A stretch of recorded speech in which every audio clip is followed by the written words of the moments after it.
coming to you from the Edge Podcast Studios at South Mountain, Phoenix, Arizona. Welcome to the Edge Podcast with Mike G. Buckle up, Edge Nation. It's about to get real.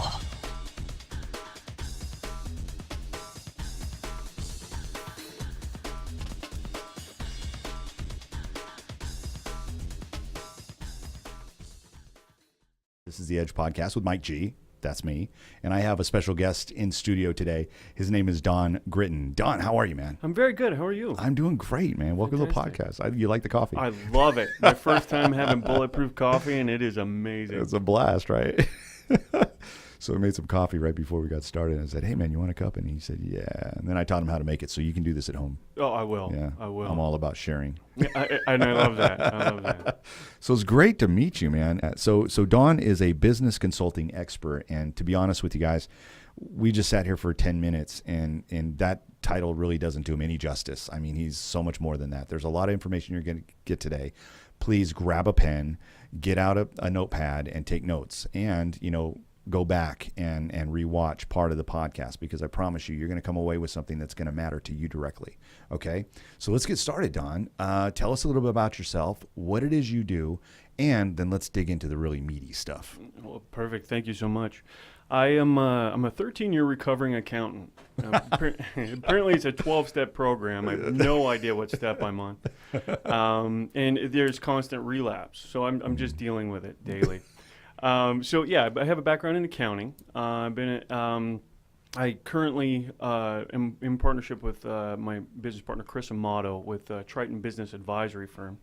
And what we do is we do strategic planning for executives and their businesses. In business, especially small business, there is no separation between your personal life and your business. It doesn't matter if you have 10 or 50 employees or no employees. There is no distinct separation. What is at home carries into the office. What's in the office carries into the home. That's so true. Our job is to separate those two. And in doing so, we create a strategic plan that allows for taking advantage of your after-tax dollars, optimizing those dollars, inadvertently, possibly in many levels, lowering your tax liability, which is great. Everybody loves that.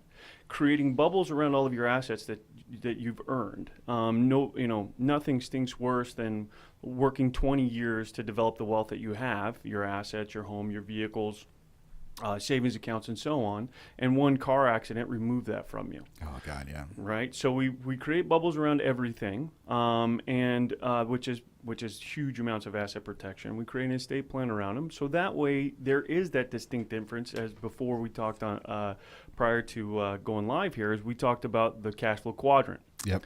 And that is a huge way from stepping from from going from the small business to the big business, from the can't remember what that quadrant was. It just totally slipped me. Oh yeah, the quadrant starts out as an employee, right? You have the E, and then the next one is below that is self-employed, and that's the left side, and then the right side is business owner, so B, and then the last one is investor. Yeah, right. There we go. So going from the small business to the large business, so I guess the distinction would be, rather than working your business, owning your business. Right. So rather than it running you run it. Yeah, and that's the difference between being self-employed and being a business owner. Right. I own my own business because I've owned my own business for 28 years now. Right. But I'm self-employed, meaning that it's me and all of my expertise. And then I have an attorney, and I have a CPA, and those other people are part of my team. But as far as the operations go, it's all me. I'm self-employed. Now, as a business owner, you can express a little bit better for what that is. Right. So who you are as self-employed is the engine that runs your business. Exactly. Yeah.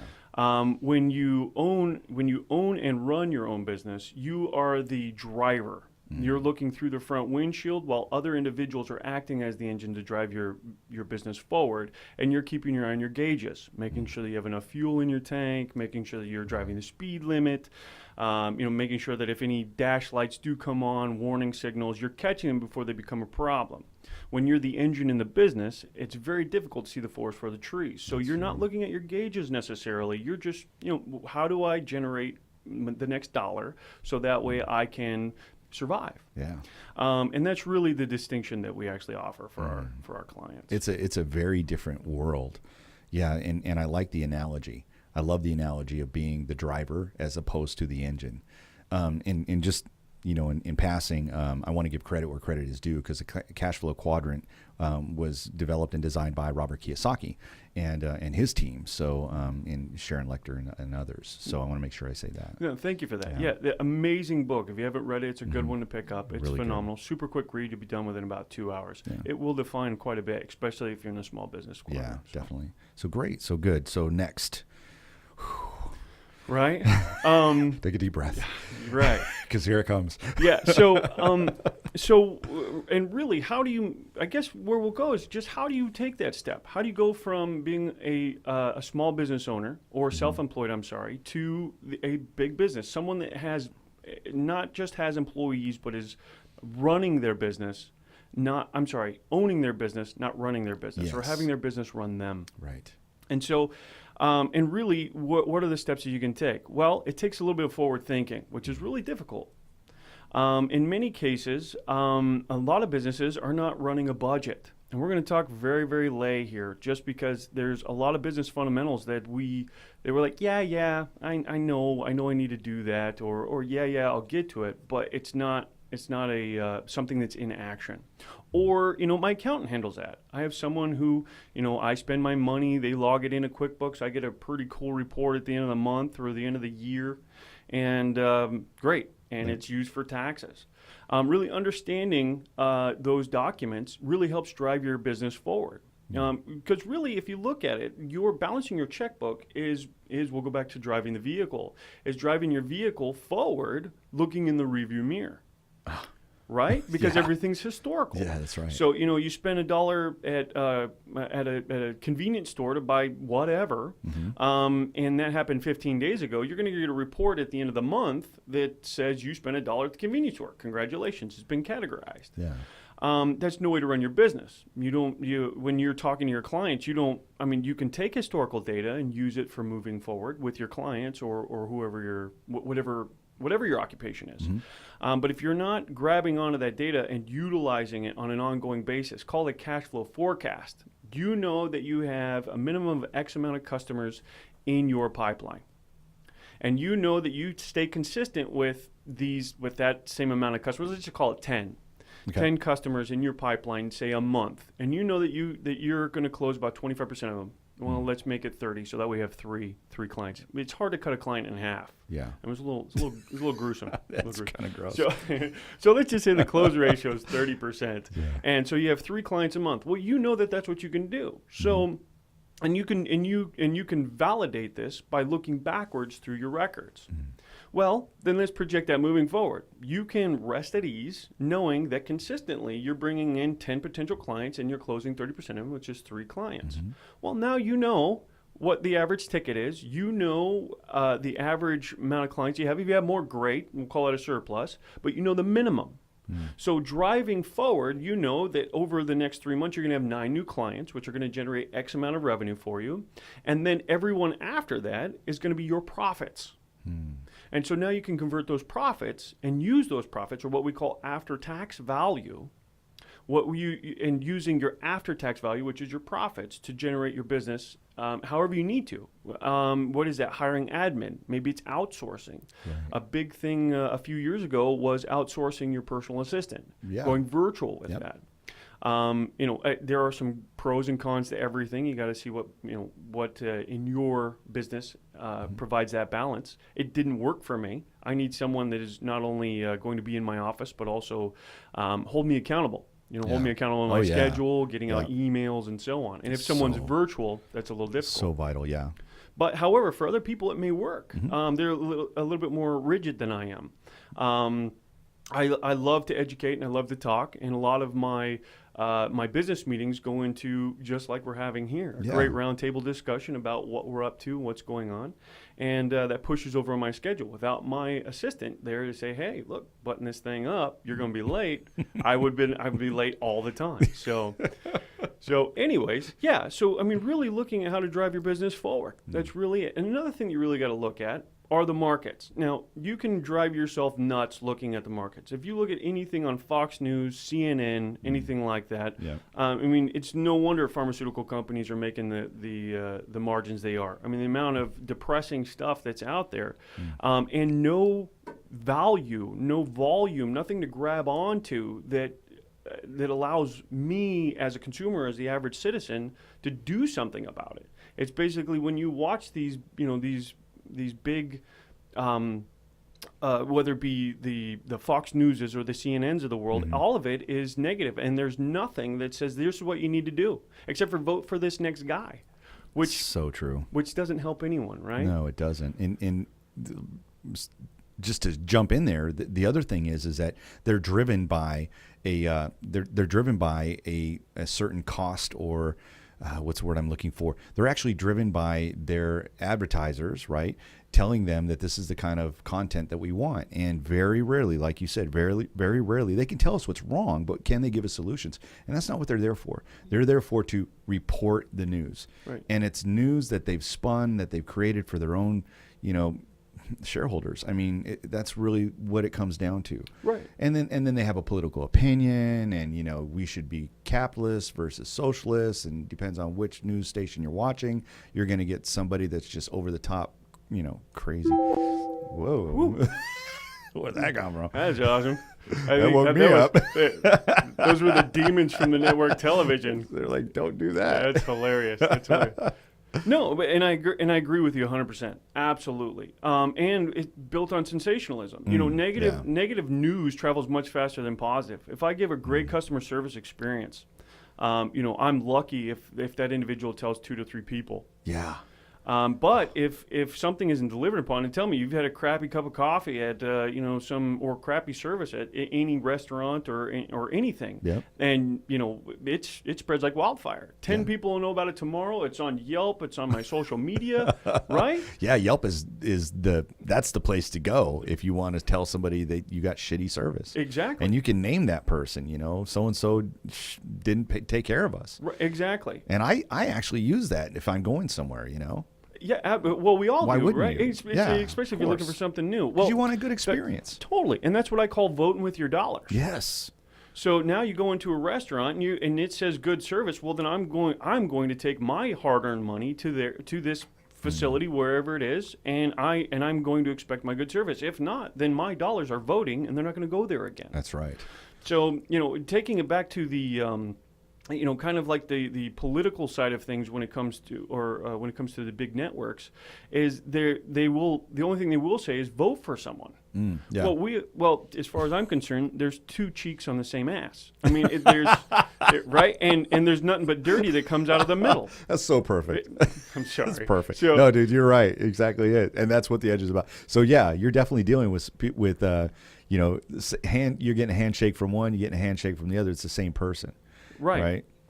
So really, voting for anyone, and I love these debates that have gone on recently. I mean, it's just entertainment. It's kind of like, I mean, I have the choice between the debates or The Voice. I mean, you get what I'm saying, right? Right. I mean, it's just as entertaining, and it God. means nothing, right? It doesn't affect my life at all, except for waste an hour or 2 hours of my time. Exactly. Well, entertainment, but It's entertainment, but with that, and then we talked about Yelp, voting with your dollars. You can't vote for an individual and expect something to happen. My vote versus 430 million individuals. Is it really going to matter? I mean, we can argue that all day long, but where it does matter is in our communities.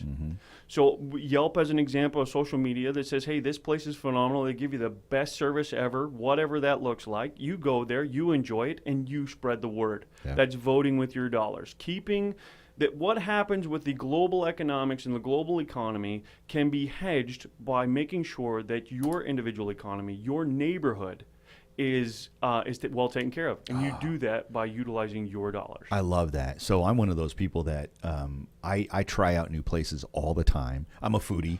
Yeah, I can tell you where I'm going, and I use Yelp all the time, and I'm a Facebook. I'm all over social media. So I mean, everywhere you can think of. But the cool thing about that is that the people that I spend my time with, right?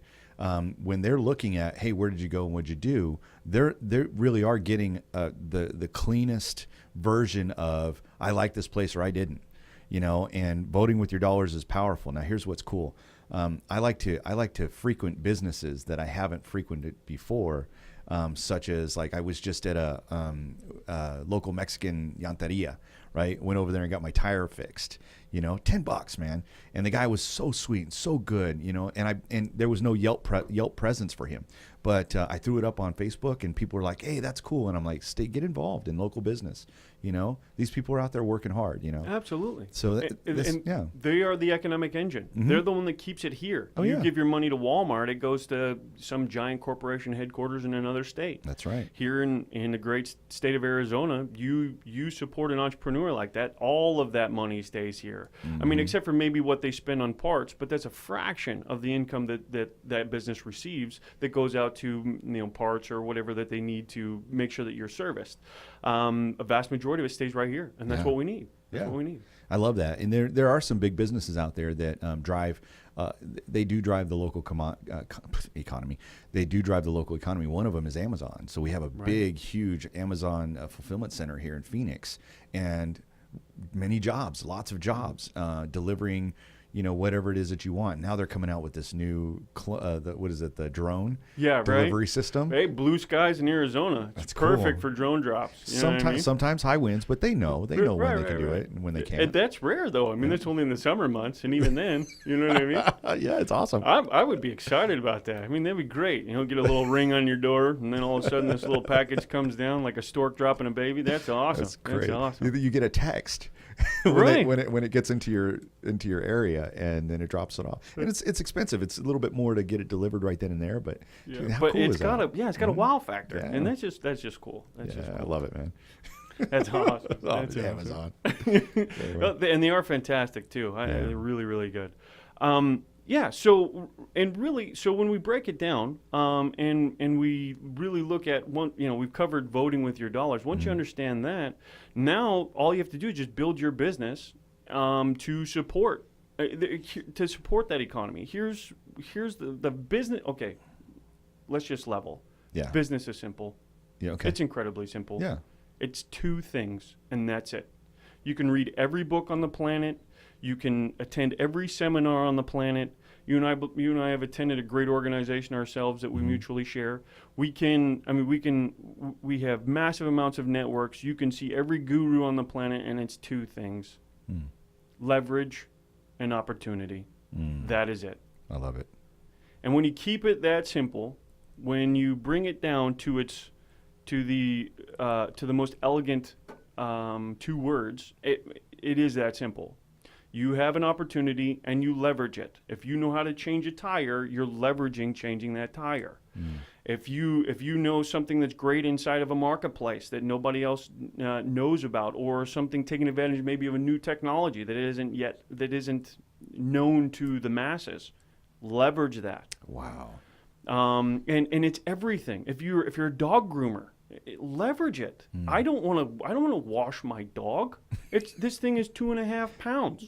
I don't care. I mean, I could spend a half hour getting wet with my kids, right? Yes. So and I have 4 beautiful children, and giving them baths every night is like a marathon, they're slipping and sliding, I'm slipping and sliding. The last thing I need is to do that with my dog, right? So I'm in not putting in, really seriously, dog groomers are needed, right? Yeah. I mean, I'll use them all the time. So they know how to do it. I know my animal's taken care of well. I know that the worst case scenario, my animal is going to be returned in better condition, right? Exactly. Yeah, hopefully every time. So they're leveraging that opportunity. Yes. The opportunity is, I need someone to groom my animal. They've got the leverage. Here it is. Yeah. And really, that's just what it is. Fundamentally, break it down. It's leverage and opportunity. So if you keep it simple, owning your own business, that if you keep it that simple, there's no reason why you can't be successful. Yeah. Yeah. All right. Very There simple. are some hurdles, though. I mean, let's get real, right? I mean, we can keep it that simple, but there are some hurdles. The big hurdle, I think, for most people, in my opinion, is that they don't work hard enough. I think one of the things that we've lost as Americans is the tenacity and the ability to just fucking work hard. Agreed. A lot of people are like, it's easy. All you got to do is create an app and you're a millionaire. Charge 99 cents. Bullshit. You got to create the app. Right. You've got to get out there and push the app. You got to put it up on iTunes. You got to put it up on Google Play. You think that all happens on its own? I mean, it's not. So a lot of people have lost the ability, or really lost the respect for extremely hard work. 16-hour days, 17-hour days, getting paid nothing.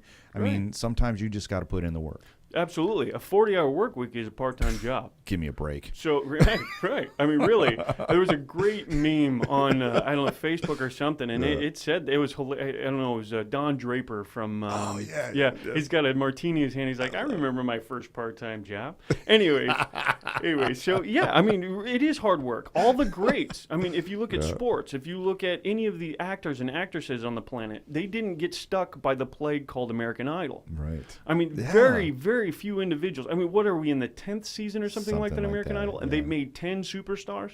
Think about the thousands of individuals who you don't even get to see on television that are trying out. Yeah. That can sing well in the shower. You know what I mean? And then they and then they go on American Idol and expect to win big. It is a plague. Yeah. Granted, can it happen? Absolutely. Sure. Absolutely can. And we've got a couple that are notable, but for the most part, out of 10 seasons, I don't know all 10. I know 3. Right. Carrie Underwood's the first one I noted. Right. Actually, who's really funny is the one guy who didn't make it, but he made millions, was William Hung. Yeah. Remember that guy? Yes, he was singing Ricky Martin. Ricky Martin. It was awful. He was so bad. Right, but he was adorable, right? Yes. I mean, you wanted to squeeze him for just all of his... He had this weird charisma, and he was just... he was all in with it, which goes to show you don't have to be super talented. You could just be all in. Absolutely. Yeah. On the other hand, though, it's examples like him. Awful singer. I mean, he ended up making like $1.5 million. He ended up singing like the national anthem at some basketball game. Crazy, man. Anyways, so but as great as that is, and the only country that it happens is here in the United States, right? So I mean, there are opportunities elsewhere, but really it happens here. It is so few and far between. You can't live your life on that. No. You would be living in a lie. Yeah. Or living in a lie, I'm sorry. So it takes hard work. It really does. It does. And it takes a lot of education. Just because you may be an amazing mechanic doesn't mean that you know how to balance your checkbook. Doesn't mean that you know how to market and gather customers.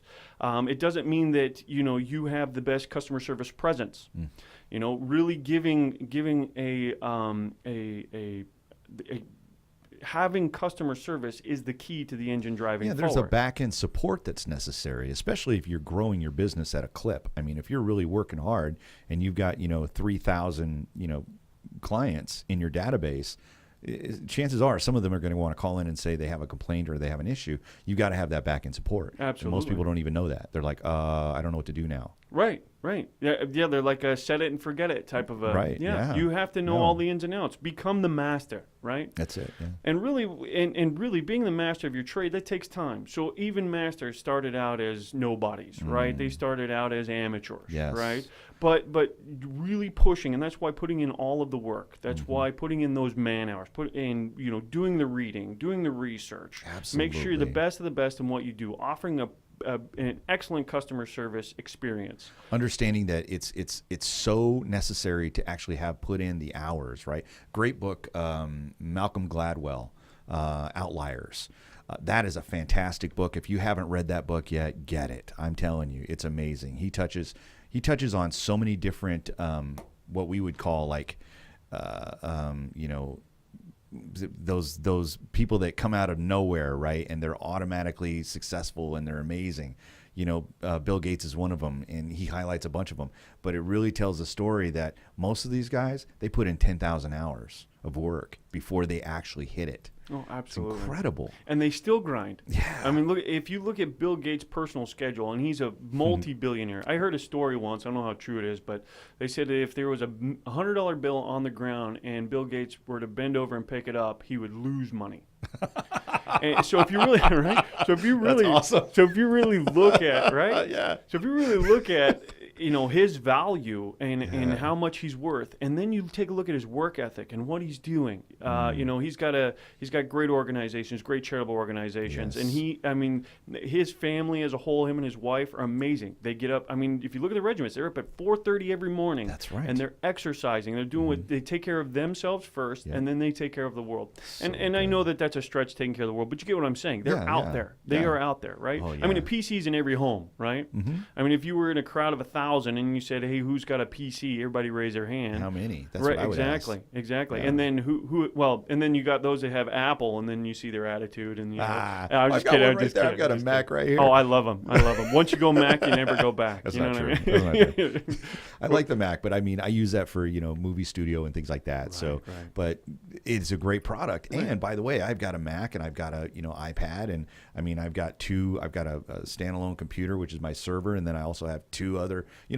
How many people have just one computer in their home? Not any, hardly any, right? Right. I mean, exactly. Exactly. Well, and I have a Mac as well. Yeah. And I mean, they're very reliable, but it's like a Ferrari that drives on a few freeways. Yeah. When a PC, you can drive everywhere, even though it drives like a Pinto.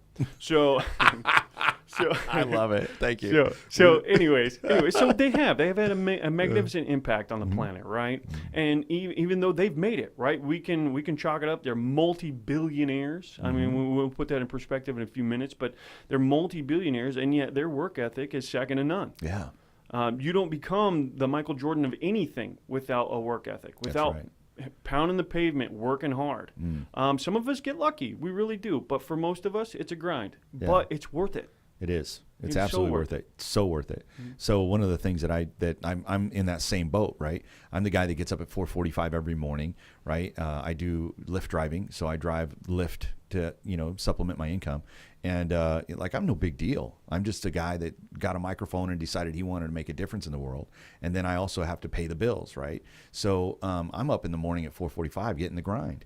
One of the greatest things that I ever did was get a hold of a guy named Hal Elrod, and he's got this thing called The Miracle Morning. It's a book, but he's also got The Miracle Morning online, and he talks about that exact same thing. As you get up in the morning, you take care of yourself, you do some meditation, you write, do some scribing and things like that. That will actually change your life. You take 1 hour and spend it with yourself in the morning and work out, take care of your body. I promise you, your life will be a completely different thing in 30 days. Yeah, it's awesome. Agreed. Absolutely agreed. And yeah, we can go down that path actually. Just really taking care of yourself. We talk about putting in the hours, but if you're not, but if you're sacrificing your sleep, which is what I've done, right? We're always there, right? Yeah, I mean, I can get a friend of mine was saying, hey, if I had 24 more hours in a week, I take some time off. I'm like, give me 32 and I'll show you how to fill it. You know what I mean? So You're that guy. Right. I love it. But you really do. I mean, I went through a phase in my life and I bragged about it. I was getting 4 to 6 hours of sleep a night, and I thought, this is what you have to do. Now, granted, there are times when you do. Absolutely. But you also have to balance. You have to take care of yourself. You have to eat right. McDonald's is not nutrition. Yeah. McDonald's is a filler, right? Yeah. So it's going to fill that hole so that way you're not hungry. But it's not nutrition. It's not in something that's going to keep you healthy. Make sure that you get a good exercise regimen. And don't forget that sex is very important in our lives. That's right. It's incredibly important. And it can be considered exercise. It can. So, and normally, especially males, you'll find that your sex drive will align with your workouts. So, if you're a morning workout person, know that your sex drive is going to align with your morning, and make sure that your partner is aware of this. Because as a female, females do the same thing. Let's get real; they have a sex drive that can be just as powerful as males, That's right? right. Absolutely. So, and it can be in line with their workout schedule. So, if they're nighttime workout, like my girlfriend, if she works out at night, her sex drive is revved at that time. I may work out in the morning. I'm making this up, by the way. If I work out in the morning, we are not aligning. We're not meeting. In my opinion, I'm thinking or not my opinion, but I'm just thinking in my head. So if mine's in the morning and hers is at night, then we're going to have a lot more sex because I'm going to take care of her, and then she's going to take care of me. Well, that's if you're in alignment, right? I'm just thinking, how do I capitalize right. on this knowledge? Absolutely. I'm loving it. Leverage and opportunity. Leverage and opportunity. There it is, right there. So, yeah, I mean, but really, awesome. I mean, and it from a guy's perspective, right, that would be amazing. But how real is that, Yeah, right? exactly. So I mean, and so by taking care of yourself, you also have to, I mean, take care of your relationship. You know, really invest in, you know, it's easy to get caught up in work. Yeah. It's easy to get caught up in busy stuff too. Stuff that really doesn't advance your business, but it's something you got to do. Yeah. Well, take a break from that.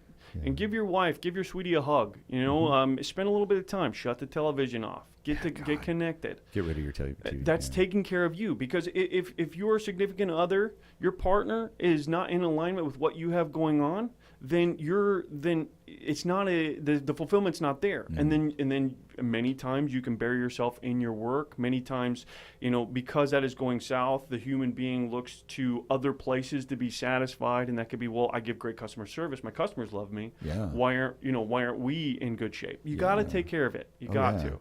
And if you take care of the home, it's going to take care of you. Making sure you're working out, adequate sex, good food, good family, good fun, and then work. Yeah, absolutely. That's awesome. And great advice also. And I want to tag on to something else, because I had a girlfriend that actually told me this one time. She said, you know something, when you, and I do this, but she said, when you make me feel like I'm the most beautiful woman in the world, so the most, right? The best.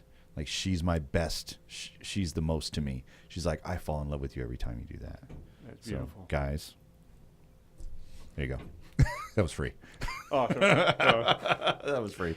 That's great. We'll add that one in. That's awesome. No, and I couldn't agree with her more, right? Yeah. And it makes sense when it's the other way around too. I mean, every female wants to feel like a queen, and every male wants to feel like a king. Absolutely. That's just how it goes. And so by feeding your relationship, feeding yourself, making sure that you have adequate exercise and good nutrition. I think you got a book here, man. I really do. Well, you know, it helps to you know, have a wonderful girlfriend who is a health coach. So that really helps out as well. And truthfully, I mean, really, because of my interaction with her, I am sleeping longer, right? Greater nutrition. I'm not living on coffee. I'm not living on energy drinks, which is a craze, right? Oh, she told me about that. Oh yeah. So we won't go down that rabbit trail, but yeah, I mean but that's what we look to do, right? So it's a Band-Aid for something that requires a lifestyle, right? And nobody wants a lifestyle of energy drinks, right? Yeah, that's true. I mean, seriously though, you know, what I believe is that the job paradigm is over. You're right. And so small business entrepreneurs is what's going to drive us. And if so, I don't want to make my money by investing in an energy drink stock, because all these entrepreneurs are going to be hooked on it, right? Let's take care of ourselves. Let's make sure that our nutrition is adequate. Yeah. So that way, I mean, it's going to drive, it's the economic engine that drives our society. Well, tell me a little bit more about it. That's interesting to me. Tell me a little bit more about how neuralism, how do I say it? You correct me when I'm wrong.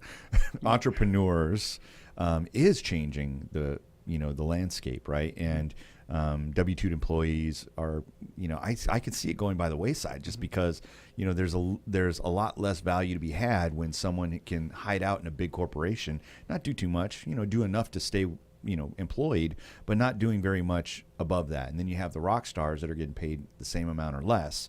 And those guys are not being, you know, most cultures, they'll get recognition, but will they get that financial benefit, that financial boost, called a bonus or whatever else? Right. And I think that when you start having people that are actually owning and accountable to their own, I don't know, you know, business, right? Those people are going to make the difference in the world. Whereas, and employees do make a difference. I'm not saying they don't, but I'm just saying that they have the opportunity to actually do something for themselves and create their own economy. Well, absolutely. And employees are intricate to any business, Yes, right? absolutely. But being an employee in a company that matters is what's important. Yes, yes. Getting lost in GM or getting lost in a retail store that has no connection to your immediate community or your life, right? You're another number that shows up so they can sell merchandise, and you just so happen to trade an hour of your time for whatever dollar amount they give you. Yeah. There's no gain in it whatsoever. Being an employee for a small business, I don't care if it's mom and pa, you know, or an organization like I own a manufacturing company in Southern California. We manufacture personal care products. Okay. And we support 105 employees. And they are a part of an organization and a group that really cares. There's 105 of them, and we care about them. Yeah. If our profits are not up, we don't go, oh, well, let's lay some people off. We take the pay cut. Yeah. It's because lives matter. We need to have you talk to some of our government aid. Right. Well, and we'll get in that because because they don't listen unless you're voting with your dollar. Hey, I'll give you $100,000 if you listen to me, and then even then, can I guarantee that something's going to happen? And why would I give them $100,000? Anyways, I have no idea. Is it right? I recommend against it. Right. That's money poorly spent. Absolutely. There's no return on your investment. But I mean, it works for some, right? Yeah, And that's why government's there. Anyways, that's huge lobbyists, and I know we're hitting at it. Totally. But the big huge lobbyists that have the millions of dollars to throw at any one candidate, right?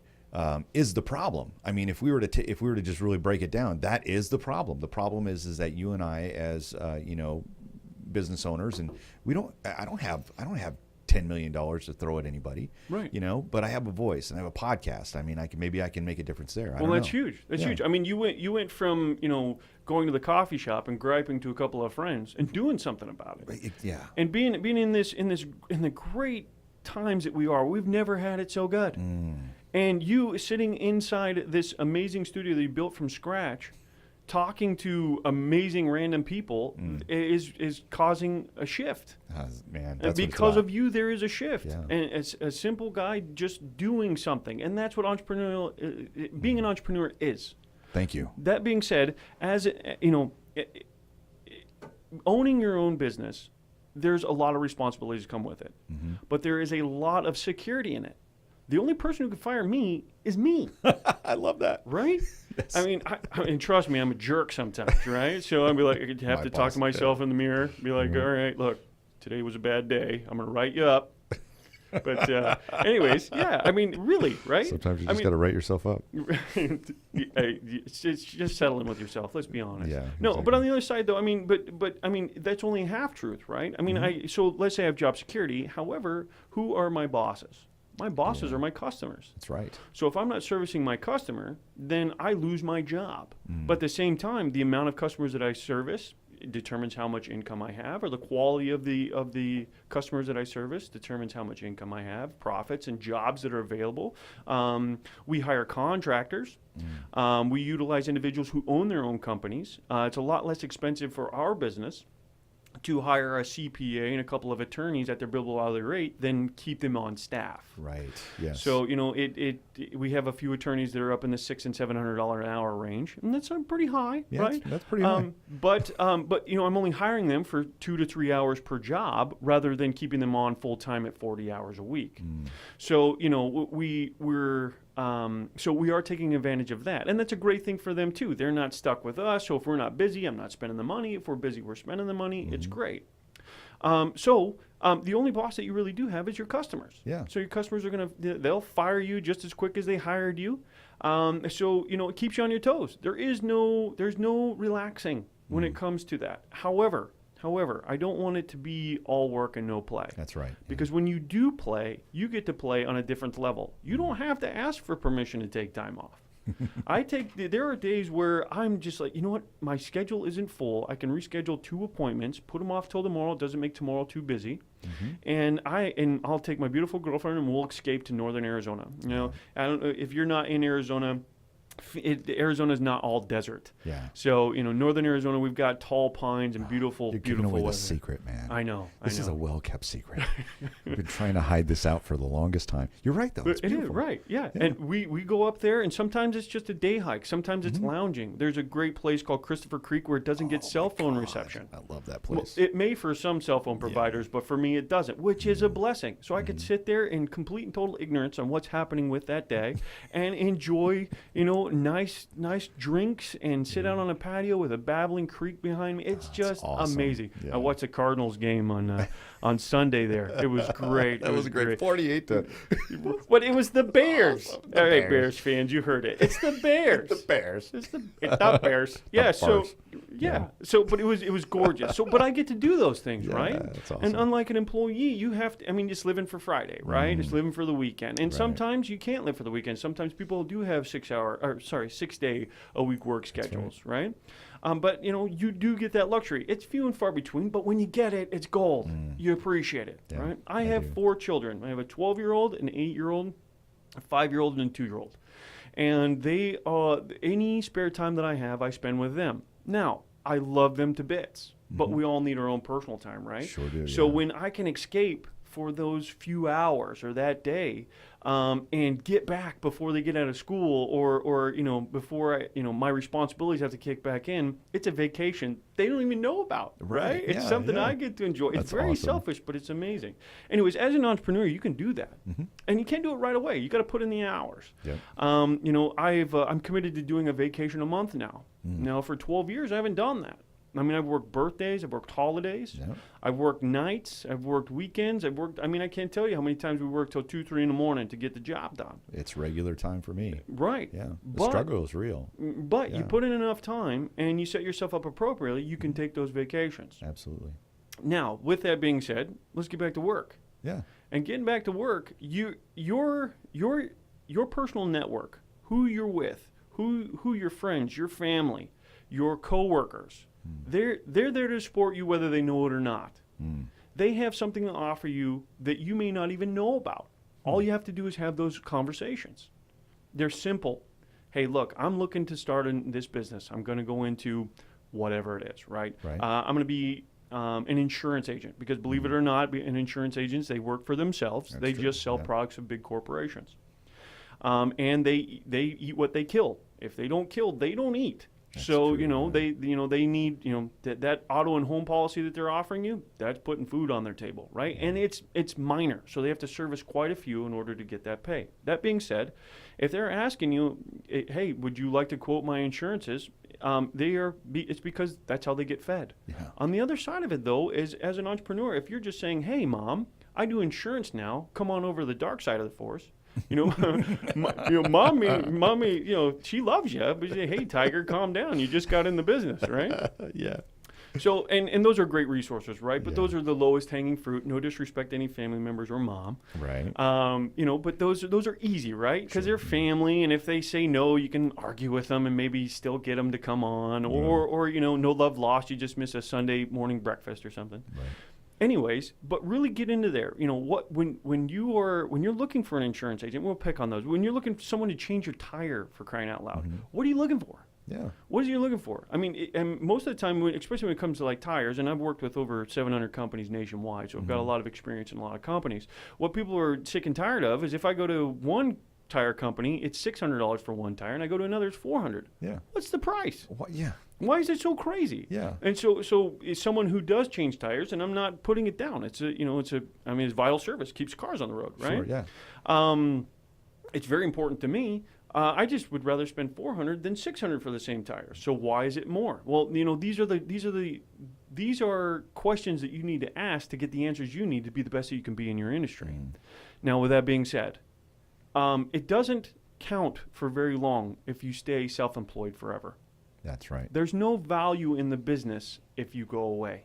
The business is you. So as a self-employed business owner, the products and services are on your back. If you're not there, there are no products and services. And the only reason why, or one of the main reasons why, not the only reason why, there's a million reasons, but the main reason why you want to own your own company is to generate value. And value inside of a business, if set up appropriately and you're not just self-employed, you get into the small business side of things, having some employee systems and controls, policies and procedures where a company can stand on its own, whether you're there or not, and you can take that vacation once a month. Then you can actually sell it at a multiple. So companies can be sold at a multiple. A lot of people don't know this. I didn't know that. Yeah. So your business can be sold at a multiple. And in English, if you believe your company's worth, and we'll just go on a belief system because valuing your company is a different story. We can get into that if you'd like. But I would. The value of your company, let's say, is $100,000. You can sell that for 5 times that or 8 times that. And if you're going what's called an IPO, an initial public offer, which is going public, there are many cases where you could sell it 18 times the value. Wow. Now, Uber's worth $42 billion in valuation. It's unbelievable. Which is ridiculous. It is. But they are at a multiple, right? Now, we can all argue that it's artificial and it's inflated. I'm going to agree with you 100%. The difference is, though, and really bringing it back to perspective, is that they are just selling their stock at multiples. There's a need, they're filling a need, and they're selling at a multiple. So if I'm generating, let's say, $300,000 profit a year in my small business, and I have everything lined up to where if I leave tomorrow, the company's going to survive without me, okay? Or, and we can all argue that there'll be a small dip because, maybe I'm the face of the company or something like that. But all arguments aside, say $300,000 of profits. It is very reasonable to say that my company is now worth $1.5 million, 5 times multiplied. Now, that's great. That's a huge nest egg. Now, depending upon your age and where you're at, that could be your retirement nest egg, or it could be the ladder that gets you to the next level. Fast tracks you to starting that new venture that you're up to. Taking whatever you're doing to the next level. Many times people start businesses in something that they don't really know that they want to do. And it's just because they can generate $1. And then you start generating $1 and you start looking at, well, what am I really passionate about? What do I really want to do? Yeah. And then you sell that company because you've been amazing at it and you put in the hours. You put a little bit in your pocket and save it. And then, which is very important. Yeah. And then you invest in yourself and you generate a larger business in what you're passionate about. Yeah. That's incredible. Yeah. And that's how wealth is made. This country was not built on GMs of the planet. Yeah. Henry Ford had nothing to do with going west. Nothing. Right? What he did is he put systems and policies, procedures, systems and controls in place and put science behind manufacturing. Yeah.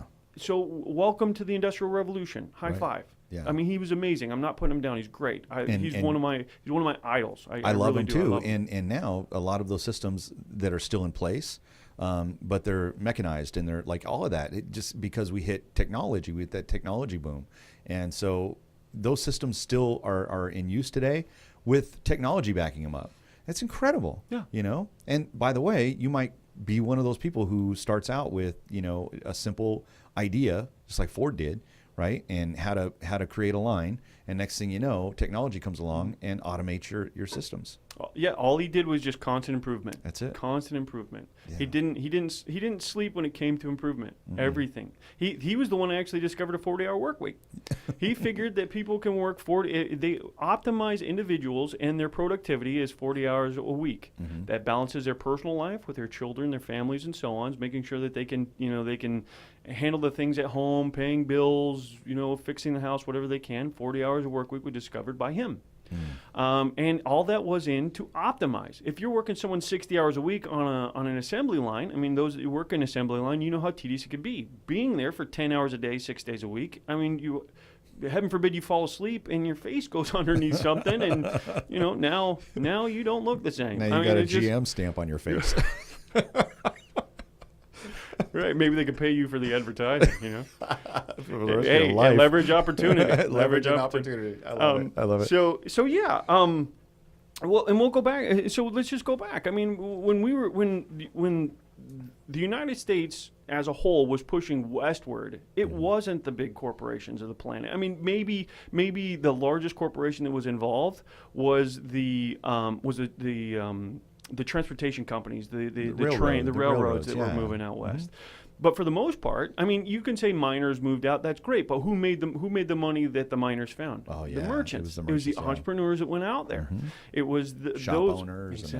Exactly. Those that provided services to them. And that's what drove it out west. Yeah. That's what built this great nation. That's how come during, I don't know if you know this, but there was a greater depression in the 20s than there was in the 30s. It was actually between, I can't remember exactly, I think it was 1908 through the 20s, it was a big fallout. Well, what happened was the government got out of the way, and the government said we're lowering taxes. I think it was after it was after 1913. The more I think about it, anyways, it was a greater dip.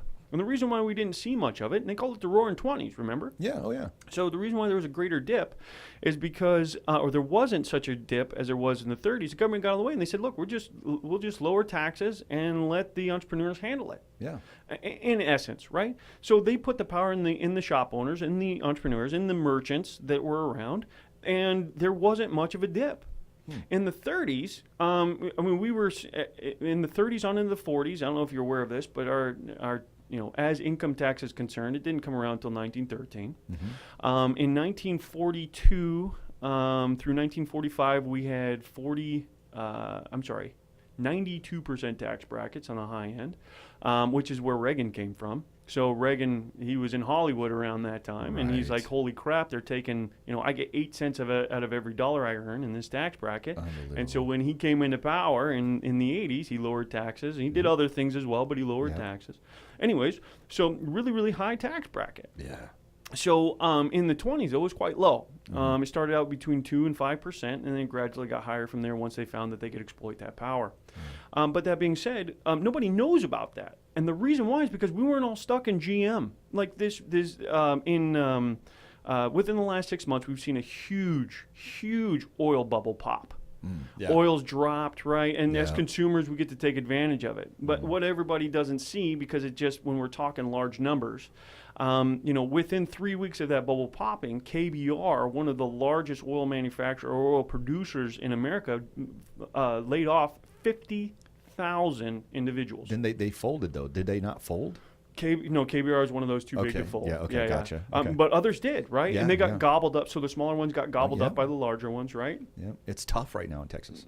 Big time. Anything in the oil is tough, right? Yeah. But 50,000 employees gone, done. Yeah. Done. And as America was growing on up into the 30s, we were all entrepreneurs, shop owners, hiring 2, 3, 5 people, and that is a microeconomy. My customers are the patrons that come in, spend their hard-earned money in my shop is my community. Yeah. And unless my community gets fired, which is impossible because they consist of everyone on the planet as far as occupation is concerned, I'm stable. Yeah. And that's where we're headed. That's where we're going. The job paradigm's over. If you're going to college right now, or if you just graduated college and you're looking for a job, good luck. It's not going to happen. Yeah. I mean, maybe it will, but it's a short period of time. And I'm so interested in that because I have a degree in broadcasting, right? Broadcast journalism. And what's interesting is that I've spent the last 28 years not doing that. Do you know? Like I was a flooring contractor, and then I moved into I got injured as a flooring contractor, and then I moved over to technology, and I became a network engineer, and then I became a network architect and network design architect. So those things that I had to learn were all certifiable. In other words, I didn't have to go to school. I could get a certification based on my experience, et cetera. You got to take tests and stuff like that. Sure. But I'm still the owner of my company, Lucrative Systems. So I don't work for anybody. I'm on a 1099, and I think that's the way it's going for everybody. I really do. Oh, absolutely. And let's talk about 1099s. So that way people understand. I mean, 1099 is subcontractor. So, it is not a W-2 wage job. Though it is like attending a job, the IRS defines a 1099 or subcontractor as an individual who is, through contract, is given a certain task and timeframes. Excuse me, but the owners have Bullet Coffee. It's amazing. That's great, right? Amazing. I'm serious. I love it. It's great. So there is a time frame reasonable time frame in which to be finished. But as the one who gave that contract, as the entrepreneur who started that contract with the subcontractor, I can't say, well, you're going to be in here tomorrow at 8 and you're going to work till 5, and that's the way it's going to be, because then now they're an employee. Right. The subcontractor basically has control of their time within reason, right? So it's agreed upon time. Because if I just say, well, get the project done, and 6 months later I'm like, hey, what happened to my project, right? Yeah. That's unreasonable. That is. But as long as you're adhering to those guidelines, you are your own business owner. Yeah. You're going to pay taxes like a business owner. A W-2 employee pays Social Security, Medicare tax, or also known as FICA, on our paycheck stubs. Right. And what that is we'll get a little technical here. That's 7.65% of your wage, okay, as an employee. Now, what a lot of employees don't know is the employer matches that. That's right. So the total amount that's paid in Social Security and Medicare is 15.3%. If 15.3% goes to Social Security and Medicare, the employer blesses your account with that other 15.3%. You're welcome for working there. That's amazing, right? I mean, the entrepreneur actually, they're the one that has to front that. Except what they're not telling you is that the employer gets to write theirs off and you don't. That's correct. That's correct. It is fully taxable. And yeah, I mean, wouldn't it be great if you can go to the IRS and say, you know what, I'm going to have to give you an IOU on this one. You know? Yeah, right. Not going to happen. Oh my God. So with that though, I mean, and really that's a great point too, by the way. I mean, as W-2, you pay the government first and then you get what's left over. That's right. You really don't have control over that. No. As an entrepreneur, as a 1099 subcontractor, you get your pay first, and then you pay the government later. Mm-hmm. You're going to have deductions and all kinds of white noise that we could talk about for hours. Yeah. But at the end of the day, the government gets taxes on net, not on gross. That's right. And but however, there are some negatives. Mm-hmm. So let's say you make $100,000 a year on a W-2 wage. You're paying $7,650 to the federal government in Social Security wages. However, if your net income as a 1099 contractor is $100,000, you're paying $15,300. The reason why is because you're owner and operator. So there are some pros and cons. However, the amount of money that you brought home to make that $100,000 as a self-employed or a subcontractor supersedes that dollar amount exponentially until it makes it well worth it. It's unbelievable. And one of the things that I like to tell people, because I work with other contractors, I tell them, look, first of all, that's true. You're going to pay $15,000. And here's what you're going to get to look at first. You have 600 lines within the tax code as a business owner that you can utilize, meaning those are all things that you can use as deductions. Now, we're going to start with your internet. And we're going to finish with what your car does. So everything that's relatable to your car, including the depreciation and your space in your home. I mean, no kidding. Right, absolutely. It's there. You literally can end up actually at the end of the year having to pay $1,000. And many times, this has happened to me many times, especially when I had losses, I was able to bring home a couple $1,000s, and I had paid $0 in taxes that year. Now, that's not common. It's not normal. No, it's not, but it's possible. It actually happens more than you think. It actually happens to 29% of the population, just so you're aware. Idea. Yeah, it's pretty crazy. Thank you. Well, entrepreneurial population, Yes, right? So those that are on 1099s or file what's called a Schedule C on their tax return. So with that, you're absolutely right. And when you drive to work on a W-2 as a W-2 wage employee, you do not get reimbursed for your miles, or you can't deduct those miles. Basically, the government says you're lucky to have a job, so good luck. Yeah. As an entrepreneur, there is you do get a little bit of favoritism in a way that the government says, well, you know what, it is tough. Right, so we're going to let you take, your miles and your fuel and you, like you said, a fraction of your home as well. I mean, it's amazing what the perks are. And make sure that you really are finding someone who is versed in talking about taxation when it comes to small business, because that can be a huge deterrent. Yes. If you think paying taxes is is a burden, wait till you deal with an amateur. Yeah. And then have to pay taxes. Yeah, exactly. If you're working with a CPA who's not versed on every single thing that you find somebody who's actually been working with insurance. I've had a lot of success with having someone who's worked with insurance agents, because really, if that's their mainstay, most insurance agents, all insurance agents are 1099. Right. And so they should be fairly versed in what it is to get the right deductions applied to your real estate taxation. Agents. Yeah. Real estate agents are in that same boat. They are. And that's really good. Working with your network, talk to your real estate agent, talk to your insurance agent. Say, hey, who do you use that's filing your taxes? Who's your CPA or tax preparer? Great advice. A good place to start. Start with your community, because now we're keeping the dollars there. That's the Yelp of the CPA world, or the Yelp of the realtor world, right? Yeah, exactly. Yeah. So those are really good high points. Absolutely. But I want to go back to talking about creating your microeconomy.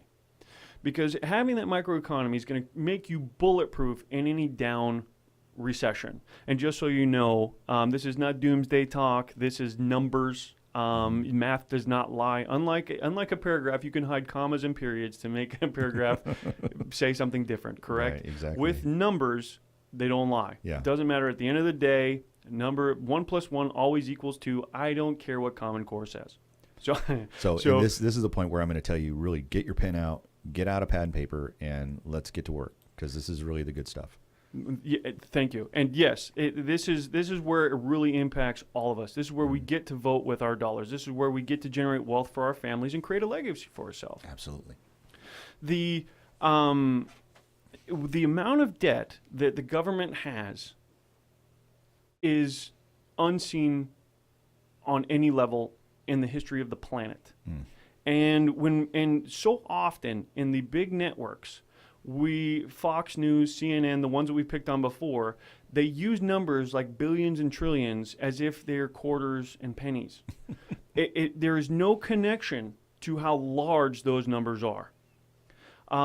It's the amount of debt. Actually, if you don't mind, you want to pull up that absolutely. I'll website. pull it up right now.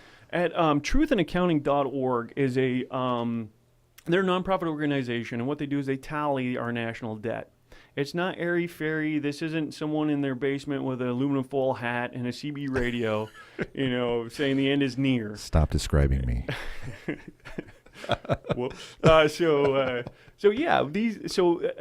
it's great. There's a lot of supporting information on here. They get a lot of it. A lot of it is backed by the government's own numbers, and all they're doing is tallying it. Yep. And if you look at what we have here, we have $18 trillion, and what the federal government, the U.S. government, says that we have in debt.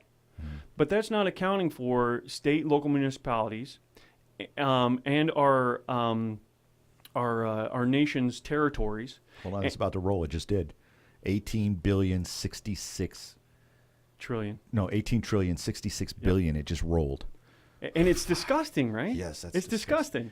And if you look at the truth is, when you add all of those that we just discussed, it's $82 trillion. Now let's put it in perspective.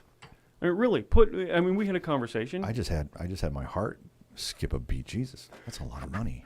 It is. It is. A trillion is 1,000 billion. 1,000 billion. And let's put $1 billion in perspective. $1 billion is 1,000 million. I mean, whoever's listening to this and you have $1 million, you know what it took to get there. And for those of you that don't, $1 million seems so far away. It's crazy. And yet we're dealing in the trillions. Now here's something that's going to blow your mind. This is where it gets disgusting. This is just our cumulative debts as our government is concerned. That's state, local, and federal. Okay. And then also our U.S. territories. It's Puerto Rico and Guam, just name a couple. Okay. We're sitting on, depending upon what website you look at, depending upon what experts you're talking to, it's $2.2 to $4.2 quadrillion in derivatives. Now, let me explain derivatives, because this is very important. Yeah, you kind of lost me. Go ahead. Right. So a derivative, for quadrillion, I'll throw you anyways, yeah, right? That's just like, I don't even. So, right? I saw a shirt the other day. It's like pie. Right. Not the kind you eat either. Right, exactly. I saw a shirt the other day that says, pray to God that Obama doesn't know what comes after a trillion. Yeah, it's hilarious, right? Yeah. I mean, I'm sure the guy's great to drink a beer with. I'm sure he is. He seems great. I've seen him on the Tonight Show. He's hilarious. But as far as getting our debt under control, he's failed miserably. Yeah. And unfortunately, we're going to pay for it. Our children are going to pay for it. Our grandchildren are going to pay for it. Their children are going to pay for it. And when we get back to these derivatives, when we start talking about derivatives is a gambling for bankers. And so I want to make sure that we're going to break it down just a little bit. And if you have trouble staying with me, please, I can reiterate. But basically what a derivative is basically taking a $100 bill and going into a hall of mirrors. And when you look in a hall of mirrors and you look at such an angle, that $100 bill has been duplicated in that mirror thousands of times, right? So when you're walking through that hall of mirrors in a fun house, and you look at yourself in the mirror, you're duplicated 1,000 times down the hallway, right? Or Yeah. at least that's what it looks like, Right. right? So derivatives are very similar, only it's a $100 bill that's sitting in the middle of those mirrors, and it's multiplied 1,000 times, and everything in those mirrors is fake. It's not real, right? Right, exactly. yeah. Everything but that one in the middle. Right. So what banks do is they take that $100 bill, and in this case, we're taking millions and billions of dollars, and they're setting it in the middle of the hall of mirrors. Okay, and they actually what they're doing is called leveraging. So what they're doing is they're taking, let's say, $1 billion, and they're leveraging it up to 10 times. That's what it is allowed for by law in the United States. Okay. In Europe, they're in worse shape. I mean, look at Greece. They're allowed to do up to 25 times. They melted down too over that. Horrible. Unbelievable. It's awful. People really suffering, like really Yeah, suffering. absolutely. I mean, when Right. people went from owning homes or having nice condos or what they call flats, and now they're living in hostels. I mean, now you have your family of 4 or 5 living on a couple of bunks in the middle of in a hostel. I mean, Yeah, it's horrible. unbelievable. That's if you're lucky. Yeah. I mean, you could be living on the streets as well. Anyways, so back to these derivatives. So basically, what they're doing is they're multiplying that dollar by 10 times, whatever it is, and they do it hundreds of thousands of times a day. They do it in the milliseconds. Yeah. And so in doing so, it creates digits in a computer, which is what we call dollars in the market. God. And it's so much easier to put, a couple commas and a few decimal points into a computer than it is to print, $1 trillion, right? So it's really easy to put into a computer. Yeah. And really, I think it's done. I mean, not only is it done for efficiency, right? I mean, computers have changed our world, but I also believe that it gives a complete disconnect to what is actually happening. Because if you can't touch it, taste it, feel it, it's not real. Yeah. You know what I mean? It's just like Yeah. Fox News saying, "Oh, well, the federal government is, it's $17 trillion is our debt," and we're sitting back going, what is that? Like, what does that have to do with me? I mean, I Unbelievable, understand yeah. I got to pay taxes, but what does that have to do with me? So so all of these are actually bubbles. So very much like the oil bubble, very much like we experienced in 2007 through 2010 was a housing bubble. All these are manufactured bubbles. This derivative market is just bankers high on the cocaine called dollar, and they are creating it out of it's fairy dust. It's manufactured. It is It's just what it's exactly that descriptive. Right. And so here's what you have to understand. In this is very important too.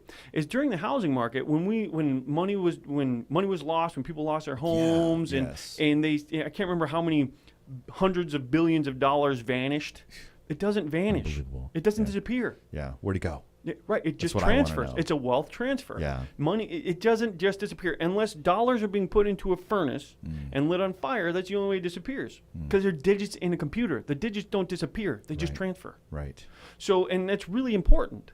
So when we're talking about these debt bubbles, the debt that's been accumulated has been transferred. So basically, they are leveraging your future, just like derivatives. They're putting a $100 bill in the middle of the hall of mirrors, multiplying that by 10 times. So for every $100 that's in there, they're actually creating $1,000 and putting it in the market. That's the same thing that's happening here. $18 trillion in debt. They are borrowing our future for today. Yeah. Here's something that speak to this because this is important. And you, as you're listening to this, you might be very angry about this. So I lost my house, right? Due to the fact that I was one of the victims, I guess if you want to call it that. I did sign the paper, and I got an arm. And so when it adjusted, I was paying. I think when I bought the house, I was paying just under $900 a month for an 1,800 square foot home, 3 bedrooms, beautiful location, Gilbert, right? Up and coming neighborhood, all of that. And then it adjusted to $2,500 a month. Oh, it's insane. And I went, I can't afford that. And I went back to them and said, can we negotiate? Can we do something about this? And what they said to me was, I'm sorry, but no, we can't, because here's what happened. The value on my home devalued by $50,000. So now is now upside down in the home. And I did nothing but live there. That's all I did. Right. The market just changed. And so what I'm hearing is it didn't bother them a damn bit that my house was under and then I actually lost it, because they were like, no problem. We're getting 10 times on your money anyway. Exactly. I mean, and then the government comes in and they say, well, no, you're too big to fail. So we're going to pump billions of dollars into you while you still lost your home. They got paid for your home to stay. And there were a coalition of smaller banks out there that were like, we'll buy the notes, sell it to us. But no, Fannie Mae and all the other, those other companies got bailed out when there were companies that actually had the money to invest and were looking for that kind of an opportunity, and the government cut them out of that. That's unbelievable. Absolutely. To me. Absolutely. I mean, okay, so let's talk about something that just happened recently. Okay. So in July, China had their stock market took a dive. And we were talking about quadrillions, and that's something very important to know about. Quadrillion, having a $quadrillion deficit or debt is nothing to sneeze at. As a matter of fact, it's quite scary. But that's something that actually we can't deal with in the immediate. But what we can bring into perspective is how our markets are now globally connected. And real quick, I want to clean that up. I want to make sure that we're not just discounting $quadrillion as no big deal. Yeah, that's huge. It's just so large, and you and I sitting here, even if this podcast were to reach a million subscribers tomorrow, what we could do is next to nothing. Okay, as far as that is concerned. Now, when we go back to talk about our microeconomies, we can do a lot. That being said. Our global markets are all tied together. And once again, this information isn't coming from someone who's locked inside their basement with an aluminum foil hat. And I don't want to pick on CB radios anymore because there's probably a lot of truckers listening to this. Sure, so we'll pick on ham radios. We'll do ham radios. It's like the cassette tape. Exactly. So anyways, one thing that happened back in July. July 7th, the Chinese stock market dropped $3.25 trillion. Wow. 3.25 trillion. Now that's 3,000 billion in one day. One day it just got wiped. Wow. Gone. That's crazy. Now this just goes to show how much is manipulated, and just to say that we don't have any there's no power in it, right? Yeah. What the Chinese government did is through government held companies, they bought those stocks back. Awesome. Dude, awesome. The Chinese. It's incredible, They're right? Brilliant, man. It's incredible. Well, but it's all artificial. So but it's just another example of how it's so manipulated, and how everything is creating a bubble. And I really can't. I mean, you almost can't step over the fact that it's manipulated. Like this was on purpose. I mean, it's one thing to say, yeah, it's easily manipulated and everything else, but these are human beings. These are people that are in the know, that know what's going on. They're watching their own currency, what it's doing, and then they manipulate it, and then it affects the world. So it's everybody that's being played with. Everyone. Not just the people of China. The people in America are being messed with. Absolutely. I mean, if you have a 401k or you have an IRA, you're being manipulated. Yeah. Period. You have zero choice. And what happens? You can speculate the best you can. You can work with the top advisors on the planet, and they're going to tell you where to put your money and what's going to generate a dividend and what's going to give you interest and what's going to give a good cap rate. But they're making it up too. They're just basing it off of historical values. Yeah. Thank you. They're doing their best, right? I mean, they live it, right? Yeah. So I mean, they are the experts, but they're doing their best. And but it's all manipulated. It's all based on the past. So they're not fortune tellers. They're looking at the past, saying this is what's likely to happen. But guess what? Everything's manipulated anyway. How the fuck do you know what's going to happen? Agreed. Agreed. Well, and there is no economic driver right now. The only thing that's driving our economy that we're showing any sort of economic recovery is in inflation. It's because they're putting money in the market. Yeah. I mean, let's talk about, Donald Trump, he came out and said, well, we'll put tariffs on everything that's going to leave this. Right. Or everything that's going to come in. Well, we don't have anything to offer. Right? I'm an American. I was in the military. I'm hardcore, okay? Yeah. But we have nothing to offer the rest of the world. China's making it cheaper than we are. So we're going to tax what little comes in. I mean, you get what I'm saying. Yeah, they don't need us. No, they don't. They don't. Crazy. And that being said, that just goes to tell you even more that it's manipulated. Yeah. Because as soon as and I don't want to be too extreme on this, but as soon as they put in a law here in America that binds an entrepreneur of some kind, they're going to find a way around it. That's just how it's going to work. That's right. Everyone says, well, we don't live in a free market. I call bullshit. Okay, Yeah. we do live in a free market. It's as free market within the laws as you possibly can be, because the free market will always find a way. It's like nature. Yeah. Right? So heaven forbid, a forest is demolished by wildfire. Within 30 years, it's thriving and flourishing, as long as human beings didn't screw it up, right? Yeah. So, I mean, it'll always find a way. You cannot stop liberty. It's always going to show up. That's human being, from the fundamentals of human being is to be free and survive, period. That's what it is. We're sovereign as individuals. Yep.